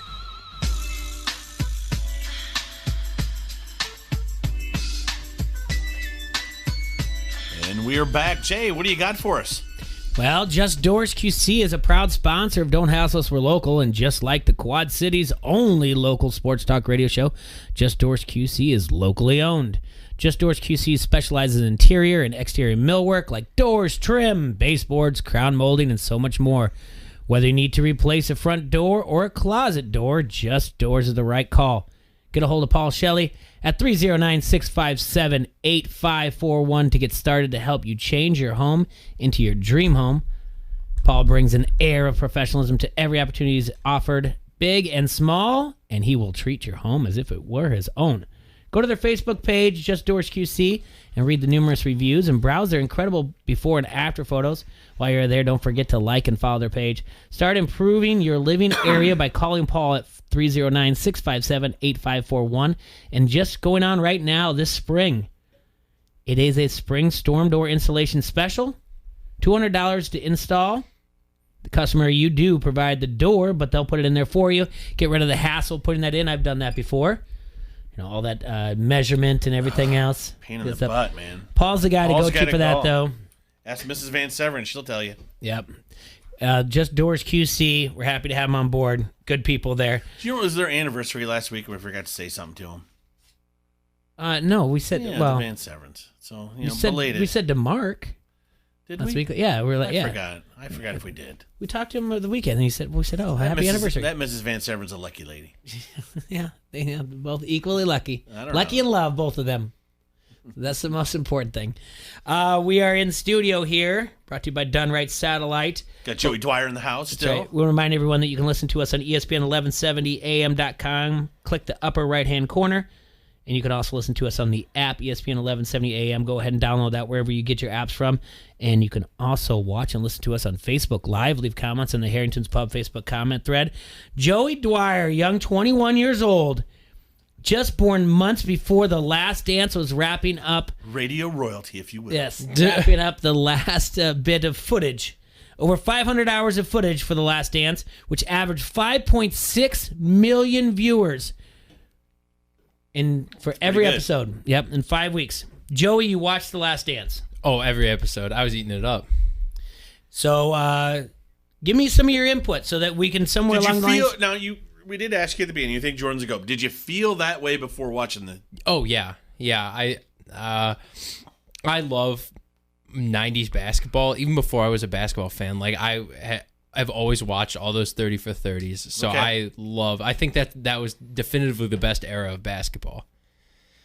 Where it was the 90s as far as play is concerned. I'm with you. I like to have the quality of players, the way the game was called then too. It was a lot more hands-on. But with the defense, I've talked to my dad after every one of these because he'll watch them Mondays before he goes into work, and then I'll watch him Mondays when I get up. So he comes home and we'll talk about it. And I was shocked by the perception of Isaiah Thomas. That was like the big thing that I had no idea, because I never like watching that era. The only thing I had seen about Isaiah Thomas was the Bad Boys 30 for 30. Mm-hmm. And so I watched it. I watched that, and I'm like, okay, Isaiah Thomas is a pretty cool guy.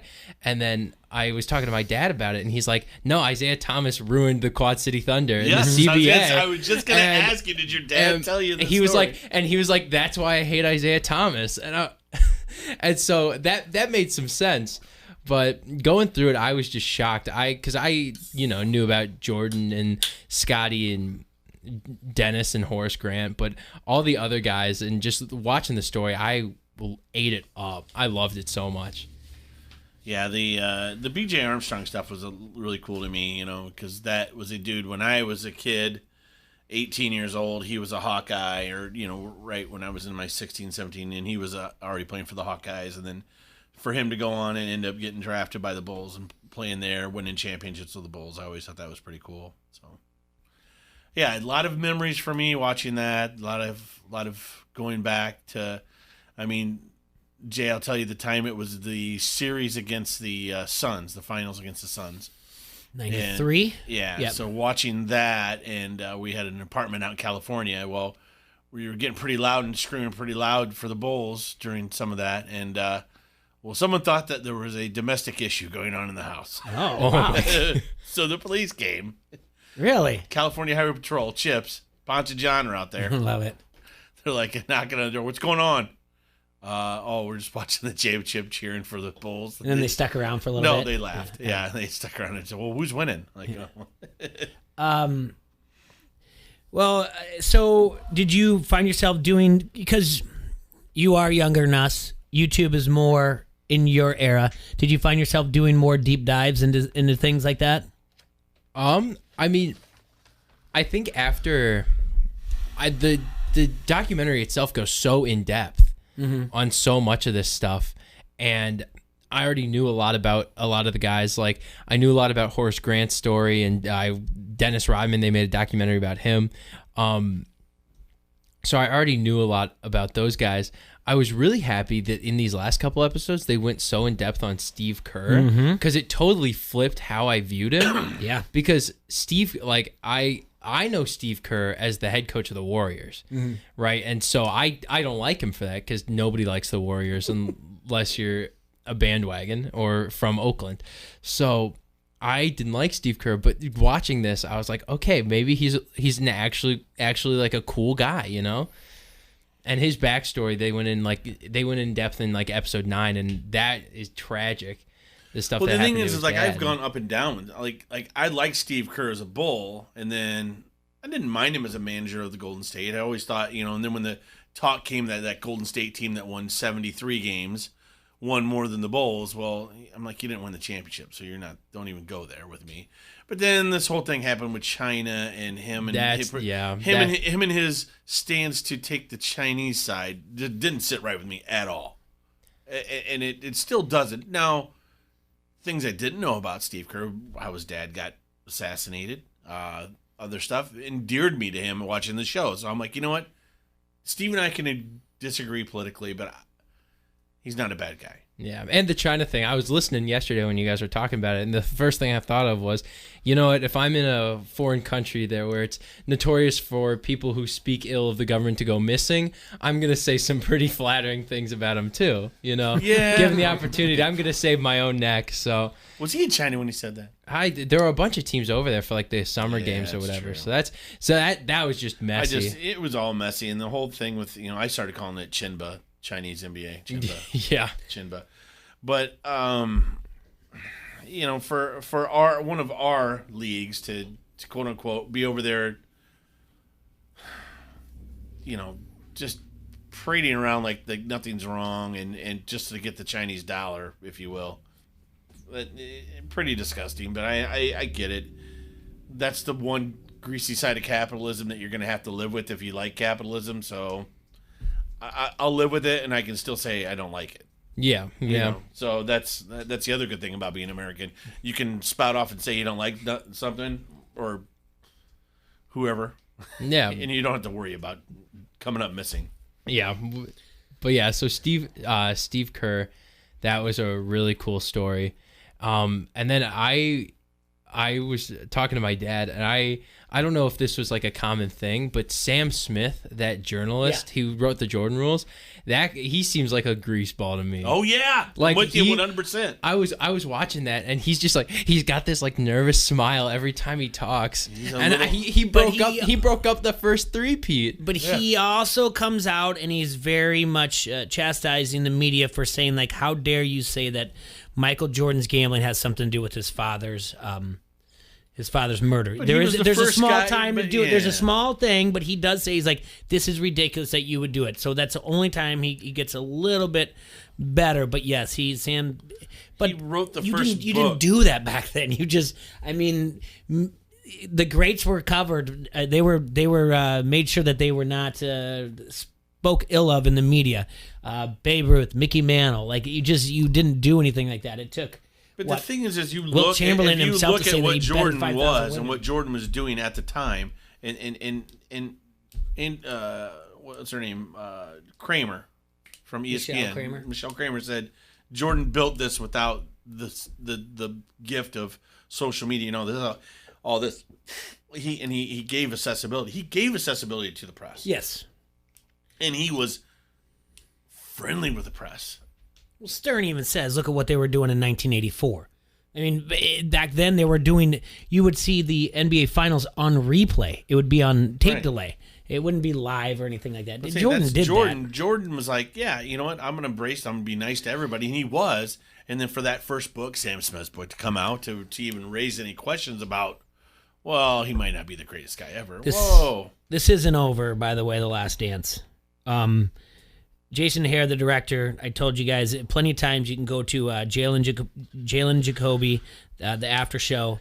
He's on there every week. There's 10 podcasts. They're going to have one more wrap up. Jalen Jacoby is. I don't think Jason's going to be on there, but he said that he's like, there's plenty more.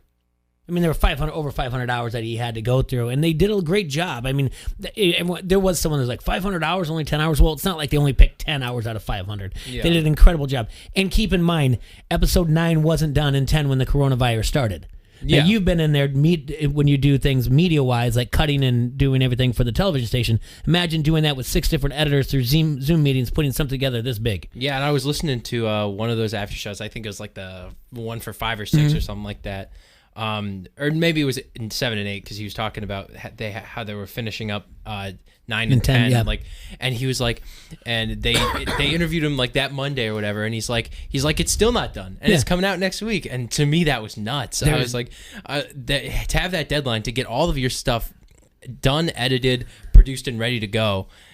That scared me. That struck fear into my core. There's so many things, like I still want to say, if I had to come up with 5, I'm like, there should be mini episodes where it should be a 30 for 30, just 30 minutes. And you mentioned Steve Kerr. I'd love to see that. I've said it before, Larry Jordan being the best athlete in the family. The 84 hotel room, I want to see I want to know about the 84 Bulls and the drugs that were going on there. More about the Jordan bubble, the Jordan dome that you call it. Apparently, everybody people have an opinion over this. How the way they feel. Yesterday, Pippen said that he feels like maybe he doesn't. I think Pip came off okay, and you even said it too. But Pippen said he doesn't feel like he came off okay, and this, he didn't get a win out of this. Jerry Reinsdorf is not happy about Jordan's last statements about they would have signed. Or the eye roll when he said like, oh, we couldn't have done it. It would have been economic suicide. And Jordan just makes a look at the camera. So then. Reinsdorf comes off like episode 1 and 2, and you're like, this guy's a pretty good guy. Listen to the way he talks. And then you also have, who was it? Who said it? Was it Pippen that said he's the greatest GM, or was it Robin? Or Yeah. Pippen. About Krause, but he's really not like the best GM if you really think about it. But Reinsdorf, in an article on CBSSports.com, talks about Jerry Krause, and according to him, he said Krause harbored resentment towards Jackson long after driving the coach out of Chicago. Right? Krause refused to reconcile with Jackson even after the coach reached out to and extended to an offer to bury the hatchet. Reinsdorf believed Krause rejected the offer as an act of pride. He also believes that Krause blamed Jackson for not stepping in as to mediate when Jordan and Pippen frequently teased, disrespected, and criticized Krause. Which makes sense because they were absolutely ruthless. The other thing is, Reinsdorf said years later when Phil was coaching the Lakers and they were coming to Phoenix, he'd have lunch with Phil, and at one of those lunches, Phil said, "I'd like to really bury the hatchet with Jerry," and he asked him to be the middleman. And Reinsdorf continued, "I would tell Jerry, get over it already, but Jerry was a lover scorned. He was so proud of the fact that he found Phil in the CBA and that he turned out to be a brilliant coach that when he felt that Phil turned on him, he was not going to like Phil again." That's Reinsdorf. Don't speak ill of the dead. Just let it be the way it is. You let this happen. You let your GM blow this up. Yeah. You sat back and just said, I'm... You let Jerry be Jerry. You know, and there is a good point, and if you listen to Bill Simmons' podcast with Russillo is very critical of even when Phil says something like, thanks for being a part of this last dance, and, sometimes we have to let things end, and he was right. He goes, what? He's like, wait a minute. These players, they're close to retirement. You have 10, 12 more years of coaching than you. He's like, some things need to end their course, and we all personally have a journey. And they're like, no, you're going to make a lot of money for a long time coming, with the Lakers, with the Knicks. Like, it's for as much people like, oh, Phil, he's not the player. And I think that kind of goes back with the 50-50 revenue split thing. Like, the players have 5 to 7 years to make money. The owners have all these years to continue to make money. Right. So if you're to sit there and try to make that seem like, well, we couldn't, it was going to be economic suicide. Instead, we're going to try this rebuild, which has not worked for the Bulls since. That's the crazy thing. And I don't know if they would have made a 7th title. Would it be sad if they didn't and we didn't have that shot against the Jazz? Here's an interesting story about that shot against the Jazz. Yeah. Jordan did not have the best game, but he was carrying that team against the Jazz. Well, he still scored 30-some points. Yeah, he had a pretty good game. He was off shooting in the second half. He ended up having to go to the hole a lot more and get fouled. All right? Yeah, okay. Phil kept saying it to him over and over again. You're coming up short. You need to follow through. You need to follow through. You're coming up short. You need to follow through. He left that gooseneck up there. Wasn't to show off. It was to make sure he followed through because of his coach. Yeah. That's pretty cool when you do that. Like it's a story. Like, it looks great. It's awesome. The shot is one of the best ever, and just to have it just be like he did it because he listened to his coach, and I think that has a lot to do with even like the Pacers series. He was having a few bad games. He had to go and try to get fouled and everything else. In the Pacers game series, it was great too. It's one of the only 2 times I went to like a game 7. So. I don't know. So it had to be interesting though through your eyes. I mean, you just watched the best sports. I shouldn't say that. You watched probably a top 5 best sports documentary of all time, but that's the best series. I don't know. Hoop Dreams is very high up there. I'll take this one over that. Hoop Dreams is really, really good. Have you ever seen Hoop Dreams? Yeah. I've seen anything you could possibly throw at me. Yeah. The second highest rated ESPN 30 for 30 was Bo Knows Bo, and that was 3.6 for one episode. This averaged 5.6 across the board. That's incredible. And the fact of the matter is, Jason Hare said, there's more. And they really can. They can keep doing different things. They can break down different series. I mean, people go back and forth. So and at this point, it wouldn't shock me if ESPN said, like, how much time do you need? How much money Netflix is in? And I mean, there's a lot of money there. Oh, yeah. So, and when everyone's just like, oh, why did it take Jordan so long to do it? Well, he was kind of worried about his reputation. And then Netflix money came in. So that was pretty good, too. Because they've got the rights to it worldwide outside of the United States. All right. Over the weekend, Easer A's put a question out there. Uh-oh. Name your five favorite baseball players that never suited up for your team. You got the Cubs. Well, I have to include Cubs and Dodgers. Okay. Yeah. I had. You've got the Sox. I've got the Twins. All right. You gonna write down a list there, Joey? You got it in your head? Because because I think I can name 3 out of 5 that are going to be on your list. 3 out of 5? All right. Yeah, all right. that are going to be on your list. All right. All right. So we're going to take a quick break, come back, and name 5 Major League Baseball players that did not suit up for your team. All right. Quad City's Front Street Brewery is now open along the bank of the mighty Mississippi, and the fine community of Davenport's been there since 1992, serving great beers like the Davenport Gold, the Wise Guy, the Raging River, and the Cherry Bomb Blonde. Check out the Facebook page for their food and drink specials, or visit the webpage, www.frontstreetbrew.com. Remember, the restaurant is open at 208 East River Drive, and the tap room is in the Freight House Complex. So get in there this weekend and try some Front Street Brewery. You like that? You like that? Give me a hell yeah. I said give me a hell yeah. This is Coach A.C. Earl. Don't hassle us, we're local. ESPN 1170 AM. Renewal by Anderson. In these challenging times, the security and safety of your home is more important than ever. And Renewal by Anderson is open and here to help you. Whether your windows and doors need to be replaced due to age, or your window and door needs are related to safety, security, or damage, we are here for you. We're offering virtual appointments, safe distance consultations, and more.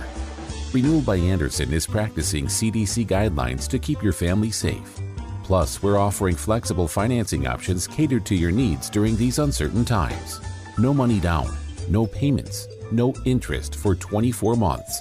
That's 2 full years. Right now, buy 2 windows or doors and get one 60% off. Text ZOOM to 96714 for more information. That's ZOOM to 96714, and remember, we're here to help. Renewal by Anderson. We love our new windows. Escúchame, y Zidane Le Batard Show on ESPN Radio. There's a great prank that Zach Lowe reported about Michael Carter Williams. The Sixers arrived at the allegedly haunted Pfister Hotel in Milwaukee. Carter Williams arranged with hotel staff to enter the room of each rookie before they could. He removed a vent, he inserted a walkie-talkie, and he sealed the vent shut. Carter Williams, in his room on the other end of the walkie-talkie, whispered menacing threats and nursery rhymes. And he watched the rookies react through baby monitors that he had concealed around the room. Put it on the poll, Guillermo, at Le Batard Show, please. Scarier to hear in your haunted hotel. Menacing threats whispered or nursery rhymes? The Dan Le Batard Show, 9 till noon on the Quad City Sports Leader, ESPN 1170 AM. Sheedy Family Chiropractic is your choice for chiropractic care in the Quad Cities. Chronic problems, joint pain, or recent injury, don't let pain slow you down. Sheedy Family Chiropractic in Davenport can help decrease your pain and improve range of motion, keeping your busy life moving. Same-day appointments available most days for new patients and $20 sports physicals. Call today or visit sheedychiro.com. That's SHEEDY Chiro.com. Sheedy Family Chiropractic, getting you back to work, play, and life. Golick and Wingo. To me, I think the thing that really sealed it, I'm just thinking of it from a player standpoint, and Michael Jordan even said that, we deserve the respect or the chance to carry this thing on. And it's not like coming to the end of that season, you start to see outside of Jordan, some of these other players are older. They are dealing with injuries. You don't know how long this run could go. But it was at the beginning of the season where Jerry Krause said, you can go F at 82-0 and it doesn't matter. Correct. You're gone. I mean, before that season even started, he ended the dynasty before their 6th championship. I think that, and I think rightfully so, would rub a lot of players, especially the GOAT, the wrong way. Well, he tried to end it after the 5th championship. Yeah. I mean, it took Jerry Reinsdorf basically going back to Phil Jackson, what will it take to get this back for one last time? I mean, Jerry Krause was good to end it at 5. Yeah, he was. He didn't even want to try for 6. Golick and Wingo, mornings on the Quad City Sports Leader, ESPN 1170 AM. We will get our momentum back. Our business is back, our smiles back, ourselves back. because that's what this community does. At First Midwest Bank, we want to thank our colleagues for doing everything they can to help our clients and our communities get through this. Because we are all in this together. And together, we will get our momentum back. First Midwest Bank. Visit firstmidwest.com. Member FDIC. Keep up with the latest Quad City sports. Follow ESPN 1170 on Twitter and never miss a thing from the Quad City sports leader, ESPN 1170 AM.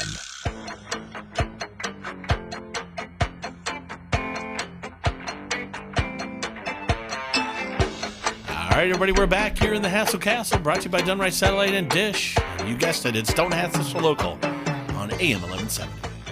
Well, the weather's going to get better.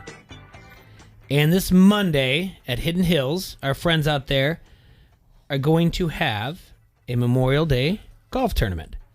And you can call out there, set up a tee time with them, call it the 563-332-5616, call it there for rates. It's not a shotgun start. It'll be 4-man best ball. They'll figure out all the ways to do the social distancing. You can just ask the questions there. You'll have your card with name on it, your numbers and everything. It'll be flighted. Like I said, no shotgun start though. It'll be this Monday from 7 to noon, 4-man best ball. Call for your tee time. And in between, when you're getting out there golfing, remember that they have 4 bonus holes out there. They have family fun day, Sunday fun day out there as well. They have a practice area for you, but you just, for any information that you need from them, you can go to their website at hiddenhills-golf.com. That's at 4335 Indiana Avenue in Bettendorf, Iowa, just north of TBK Plex. Call 563-332-5616. Ask for Big Mike out there. Tell him QC Hassel sent you. Golf tournament. We got to get out there, do some sports, and do some social distancing. All right, over the weekend, our friend of the show, Easer A's, asked a question. Said, name 5 players who have never suited up for your team that are your 5 favorite players. Okay? I'm here. I got it. I'm going to try to guess 3 out of Joey's 5. Okay. But I'll do mine first. Well, number 1. Guys, it's Bryce Harper. He's... Come on. What do you mean, come on? I knew that. Yeah, of course it is. I know. Yeah, I mean, he's arguably the best player on the planet. Very arguably. Yeah. Yeah, very arguable. Number 2 is Bo Jackson. Okay. Love him. Best athlete I've ever seen. Number 3, Tony Gwynn. Okay. This is where it's going to get a little weird. Okay. Number 4, Don Mattingly. Okay. I don't know why. I was never a first baseman. I have no clue. I always wanted his rookie card. Just seemed like he played the game. It was a tough one. And this is going to be the final one. I've never told you guys any of this. But my number 5 is Barry Bonds. I respect it. I liked him when he was a Pirate. I was fine when he was a Giant. I really didn't have any problem with his PEDs, and I don't have a problem that he has with the media or anything like that. I will tell you this. I would definitely I would put Mark Grace on the list, but because of my upbringing, being a Cubs fan up until the time, he's part of my story in baseball. I feel like he's part of that team. I know he kind of threw out the Dodgers. So Gracie and Sandberg would definitely be on there. But it's part of my story, and I think that's unfair. I had to throw out anybody that was a Dodger or a Cub. Yeah, and I feel uncomfortable saying this, but there was a weird time where I liked Mike Greenwell, so I want to forget that. Time, so I didn't put him in my top 5. But Gracie definitely would be on there, but I feel like he's part of my baseball story, and I was like, all right, maybe that's too much. I get to lean on things as a child. So, all right, you're gonna guess Joey's? No, I listen to yours. Oh, I thought you were gonna guess Joey's. I'm gonna guess Joey's next after that. All right. And then he's going to tell us his 5. Well, you put a Pirate on your team, and I have a Pirate on my team at number 1. Yeah. And he's the all-time best Pirate, hands down. Yeah. Roberto Clemente. That's a good call. I did a report on him when I was a kid. Fascinated with Roberto Clemente. So he died when I was, I think, 1. I think he died in 72, right? In that plane crash, 72. Right around there, yeah. Anyway, that was who I had at number 1. Number 2, Reggie Jackson. When I was a kid, Reggie Jackson was just the man. Mr. October. Just loved it, watching him. hit those home runs, even though it was against the Dodgers. I didn't know I was a Dodger fan yet, so it didn't hurt that bad. Mm-hmm. Our number 3s are the same, Jay. Tony Gwynn. Yeah. 5.5 hole. Oh, my God. I love Tony Gwynn. Not a single player that I've coached does not know what the 5.5 hole is. Talk about it consistently all the time. And then he's on the wall. The Babe. Oh, okay. We're talking about history. The Bambino, man. Any guy that can drink like that and still hit that many home runs, gotta love him. Yeah. And then the kid, Ken Griffey Jr. Ooh. Mm-hmm. I love the kid, man. Next to Tony Gwynn, he had the most beautiful swing. I don't know why. I liked him. I really do. I respect him. I like everything about him. He just never really did too much for me. I mean, it was never. I thought he played the game hard, and he got hurt playing it hard. He wasn't that's how his career could have been so much more, but he hurt himself on the field playing hard, and that's I just respected that, and I just always loved the kid. So those are my 5. Joey, we're gonna do it like this. You give us yours, and I'll just look at my list and come back and highlight it, and we'll look at it. Okay. Okay. I have your 5 written down. You have my 5 written down? Okay. I have them written down right here. So Joey D, all right? All right. So your 5 that have never suited up for your team. Okay, so my... Oh, wait, I have to move one. I'm sorry. Okay. I'll wait for you. Yeah. Okay, think. Man, darn it all. I forgot about one. He did suit up for... I had Griffey on this list, and he suited up for the Sox. Yeah, I know. I have Griffey crossed off on my sheet. Yeah, so I felt so confident what I had here, too. There's got to be one in here that I'm missing. Crud. I just have to go with the 4. I want to hear it. Go. Okay, so number 1, Joe Mauer. Oh! Are you trying to... Look play at to Joey Jay's D. heartstrings? He's cut out. I'm grinning ear to ear here. Because I have a Joe Mauer signed bat from when he played for the Swing. Okay. I was an honorary bat boy when I was maybe 5 years old, and he was here. How'd you get that job? It's actually there was a drawing at the family museum. I was young. I didn't know any better. Sure, it was a drawing. Sure there was. Come on, Joey. All right, number 2, Mark McGuire. Okay. Number 3, Ichiro. Number 4 is D. Gordon. That's my weird one. I love. I will watch. I'll go back and watch his Jose Fernandez tribute and stuff. And that just. I love D. Gordon. And then number 5, Randy Johnson. Wow. Yeah, I like Randy Johnson too. I was over. Oh.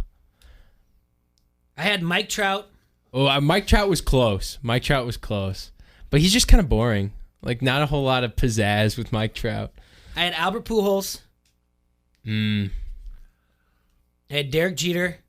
Oh, I can't do the Yankees. Hate the Yankees. And I did Aaron Judge. I misread you all around. You got some people on there, man. I'll give you Ken Griffey because had he not, he would have made my top 5 easily had he not been played for the Sox for 60 games or whatever he played for. A ham sandwich. Yeah. No, he threw out Cuddy at home in the 1-game playoff in 2008. Well, you didn't like Cuddy. Well, I didn't. Well, at the time, I didn't know Cuddy was going to be a big jerk to me, but I didn't. I said, "Let's see this old man's arm." You don't run on that arm. Yeah, well, you don't realize how easy that little blue pop fly was for Griffin to throw out. What from our friend Paul Shelley? Yeah. At Just Doors. Mm-hmm. He's got the kid. Yeah. And then Randy Johnson. Okay, hold on. All right. He's got Ken Griffey. Yep. Randy Johnson. Yep. Tony Gwynn. Okay. Mark McGuire. Yeah. Okay. And John Kruk. Okay. Now, going back, you had Randy Johnson on there, Joey D. Mm-hmm. Why? Because he killed that bird? That's sick. But but my early baseball memories are backyard baseball. And Randy Johnson, I remember liking him because he was, 1, so tall, and 2, he killed it. In backyard baseball for me, he was an animal on the mound. So I just loved watching him. And I never got to see him with the Mariners because he left way early. So I think I was alive when he won it with the Diamondbacks because was You that were. like 04? 02? No, That was 2001. 2001. Okay. Yeah. So yeah, I like that's kind of my era, or at least growing up with that. I also had another honorable mention I had was David Freese. Okay, yeah. Because the 2006 World Series, 2012 World Series, 2012 World Series. My dad's a huge Cards fan, and Game 6 is when he goes off. And so I remember watching that home run with my dad, and that was a super cool moment. See, I was surprised that Jay had Bonds on there. I thought he would have like David Justice because he dated Halle Berry. Never played for the Braves in '91 against the Twins. Never. The only Brave that would make it on my team would be Dale Murphy. Oh, you gotta love Dale Murphy. He'd be the only one. Love Dale. Or Deion Sanders, maybe. But probably Dale Murphy. Yeah, if I had to pick one from each one, the Bonds one, I had one of the few times I had a hat that wasn't like a Cubs or Twins hat. It was the only other hats I had were a Pittsburgh Pirates hat and a Boston Red Sox hat. But I never had any other. Well, I'm sorry, that's not true because I had the old Montreal Expos, but that was because at Sully Sports in South Park was doing buy one get one half off, and I wore it as my practice hat for baseball at Bettner High School. I like the Bonds because I maintain the opinion that the steroids era was great for baseball. Well, that's coming up on a 30 for 30, the long summer coming up here soon, and the Mark McGwire one, I can see that. And Paul had that too. I guess I never. I think I liked him more in the summer of '87 when he hit the 49 as a rookie home runs. I remember riding my bike, getting baseball cards, hoping to get his rookie card. I liked him and Canseco back in the. I didn't like that. I tell you what, I liked them both. I hope it's going to be. I hope that long summer is going to be good because I'm not high on it at all. No, but I'm not right now, either. I just think it's going to be very watered down and like, look how much fun these two had together instead of like doing any type of I'm looking forward to the Bruce Lee one.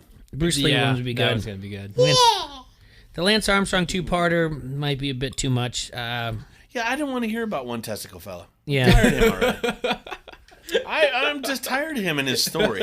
Listen, he destroyed so many lives by like. Do you know that like when people were saying no, he's lying, and he would go after them? Yeah, like try to destroy their life.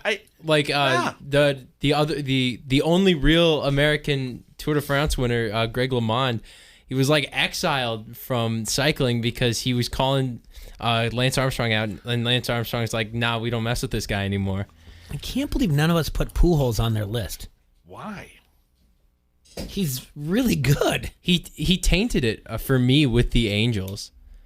Because like I loved him with the Cardinals, but ever since he went to Anaheim, it's just kind of like, well, the same thing with Trout though. It's just you're on the West Coast; it's hard to do. You know, I just never was a big Pujols fan. It's just really good. I mean, obviously I'm a Cub fan, so that, but that I mean, I don't have a problem. I mean, there was plenty of great. I loved Willie McGee, probably the ugliest player to ever play baseball. Ugliest man in baseball by far. But I loved me some Vince Coleman back in the day. He was really good in RBI baseball on Nintendo. I mean, yeah. So Tom Herr. Yeah, Tommy Herr, Jack Clark, John Tudor. I didn't like him. I didn't like him. I don't know. I never liked Pujols. I never.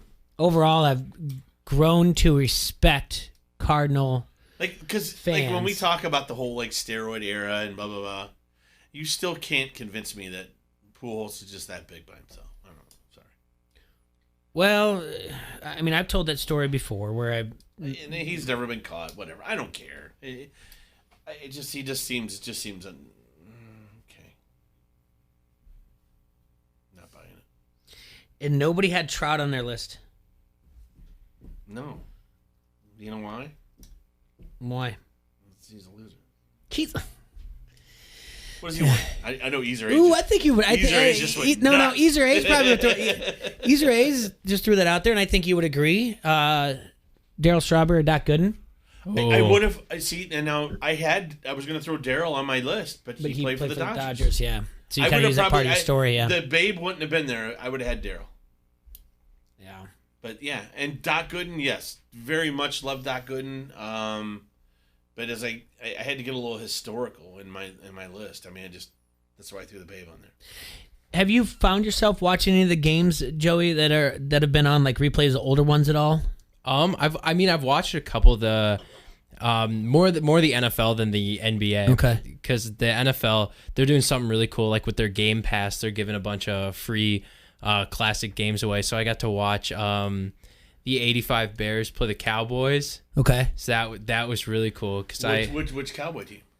The '85 Cowboys. whichever team they crushed. They wouldn't crush the '90 Cowboys. No, it was a replay of the '85 season. If you watch that, you get to watch when they allowed people to like try to kill each other. Yeah, I think the Bears. I think the Bears won that game 44-0. I think it's still the biggest defeat that the Cowboys have ever suffered. It might have been. We've spent so much time beating the Bears in their lives. It's in the rearview mirror. We don't like to talk about it. I used to make money off Bear fans when I was 5, but that's fine. Chris Jump said Chipper Jones. I like Chipper Jones. You know who else I didn't have on my list, by the way, and only because they caught him picking his nose in the World Series. Who was that? Lenny Dykstra. That guy's bad news. He is bad news, but his name was Nails. When I was a kid, I liked him. That's a good nickname. Yeah, though. I mean, he turned out to be kind of a jerk, but yeah, I'm trying to think. There's some other out there that I'm sure if I looked through old baseball cards, I'd be like, oh man, that would have been a good one to have on there. But I'd love me some Mookie Wilson too. I ain't gonna lie. Loved him so much I nicknamed my wife Mookie. It's a good good name. That's about it. But you don't like Mookie Wilson? Okay, dude. What do you know about Mookie Wilson outside of hitting that ball? I just loved him playing center field for the Mets. That went between Bill Buckner's legs. He was playing center field for the Mets before this guy Dykstra came along. Cal Ripken Jr. is one, and then they platooned. But Cal Ripken I almost Jr. threw some Eddie Murray on there. Eddie Murray's a good one. Wade Boggs should be up there. If we're talking Tony Gwynn, Wade Boggs should be there. Well, Wade Boggs was in my head. It popped in my head, but I like Tony better. Kind of have a problem if you're like this Boston Red Sox icon and then you play for the Yankees. It's just everybody. It is what it is. Yeah. Easier A's put Clemente, Robbie Alomar, Ripken, Trout, and Bregman. Did he have Roberto Clemente? I can't put Bregman on there. I like Clemente? Bregman. Yeah. With me? Yeah. And who else did he have? Robbie Alomar, Roberto Alomar, Cal Ripken Jr., Mike Trout, Bregman. Alex Bregman. Bregman's too soon, but his smugness after the bang the trash can thing is too much for me. I can't. That's so like fresh. him a lot. I really do. But I don't know, and it sucks so much because a lot of those players came up through here. A lot of those great Astros players came through the Quad Cities. So like when I was working for the Bandits, I'd be like back in the dugout getting ready to do a promotion, and I'd be standing next to, Carlos Correa, who was playing down here. So that when all that stuff came out, that sucked. Oh, you were out doing the stuff on top of the that was me. I was like, hey, who's trying to throw these chickens in a bucket? That was me. Those were a couple good summers, but get off that dugout and start banging on a trash can. Why? Just do it. Do you know who my dad is? I don't need to bang it. My pay. You can't hit a breaking ball. I'm not banging a trash can. They did not pay me high enough to be the trash can guy. Oh, that's funny. And Easer is right. I guess Bregman. He said Bregman is a dude in fantasy baseball, and yeah, I like him in that too. Kyle Lumi writes Robin Young. Yeah, we like Gary Carter, Lou Whitaker, Wade Boggs. Yeah. Lou Whitaker, sweet Lou Whitaker. Yeah. Who was the second baseman for the Yankees in the 70s? 70s and 80s. Not Steve Sachs, is it? No, he was on Yankees. Dodgers. I don't know. Come on, Jay. Why would I? You should know it. I don't know. You should know. Yes, Mikey, you're the only one who likes Poppy. Willie Besides, Randolph. Willie and Big Poppy played for the Twins, and I wouldn't have the Big Cat on my team. By the way, that's what he wanted to be known as when he was a Twin, the Big Cat. I would not put Big Poppy on my team ever. I used to really love A-Rod. Yeah. Mariners A-Rod? Yes. Yeah. And then the Ichiro one was a good call. Yeah. Just what a class really act. He is a class act. I actually was thinking about him when I was talked about us doing this today. A-Rod turned into A-Rod, and I was like, I don't like A-Rod. No. I knew. I think I was sour on that contract the moment it was signed. And I was like, well, he can't throw a slider, so this contract's going to go bad. I never really liked Clemens. I guess, yeah. I don't know. I guess we could go through teams and whatever else. But That's going to do it for us today. Listen, we're going to be gone tomorrow. We're going up to Waterloo, Cedar Falls. We're going to film Dan Gable Happy Hour with Single Speed. It'll be virtual. It'll be on at 5 o'clock. I'll put something on ESPN 1170 a.m. So we won't have a show tomorrow. We have to travel to Cedar Falls. We got to take all our equipment up there, take our Sling Studio, get it set up. We're going to do everything we can for Coach Gable and our friends at Single Speed. So we ask you to do the virtual happy hour, have a beer with Coach Gable, a root beer, do whatever else. Joey, thank you so much. We'll do this again real soon. You've been great, buddy. We appreciate it. Well, thank you for having me. It's been an absolute blast. All right, we'll see you guys on Thursday. Take care, Quad Cities. Enjoy yourselves. Peace out.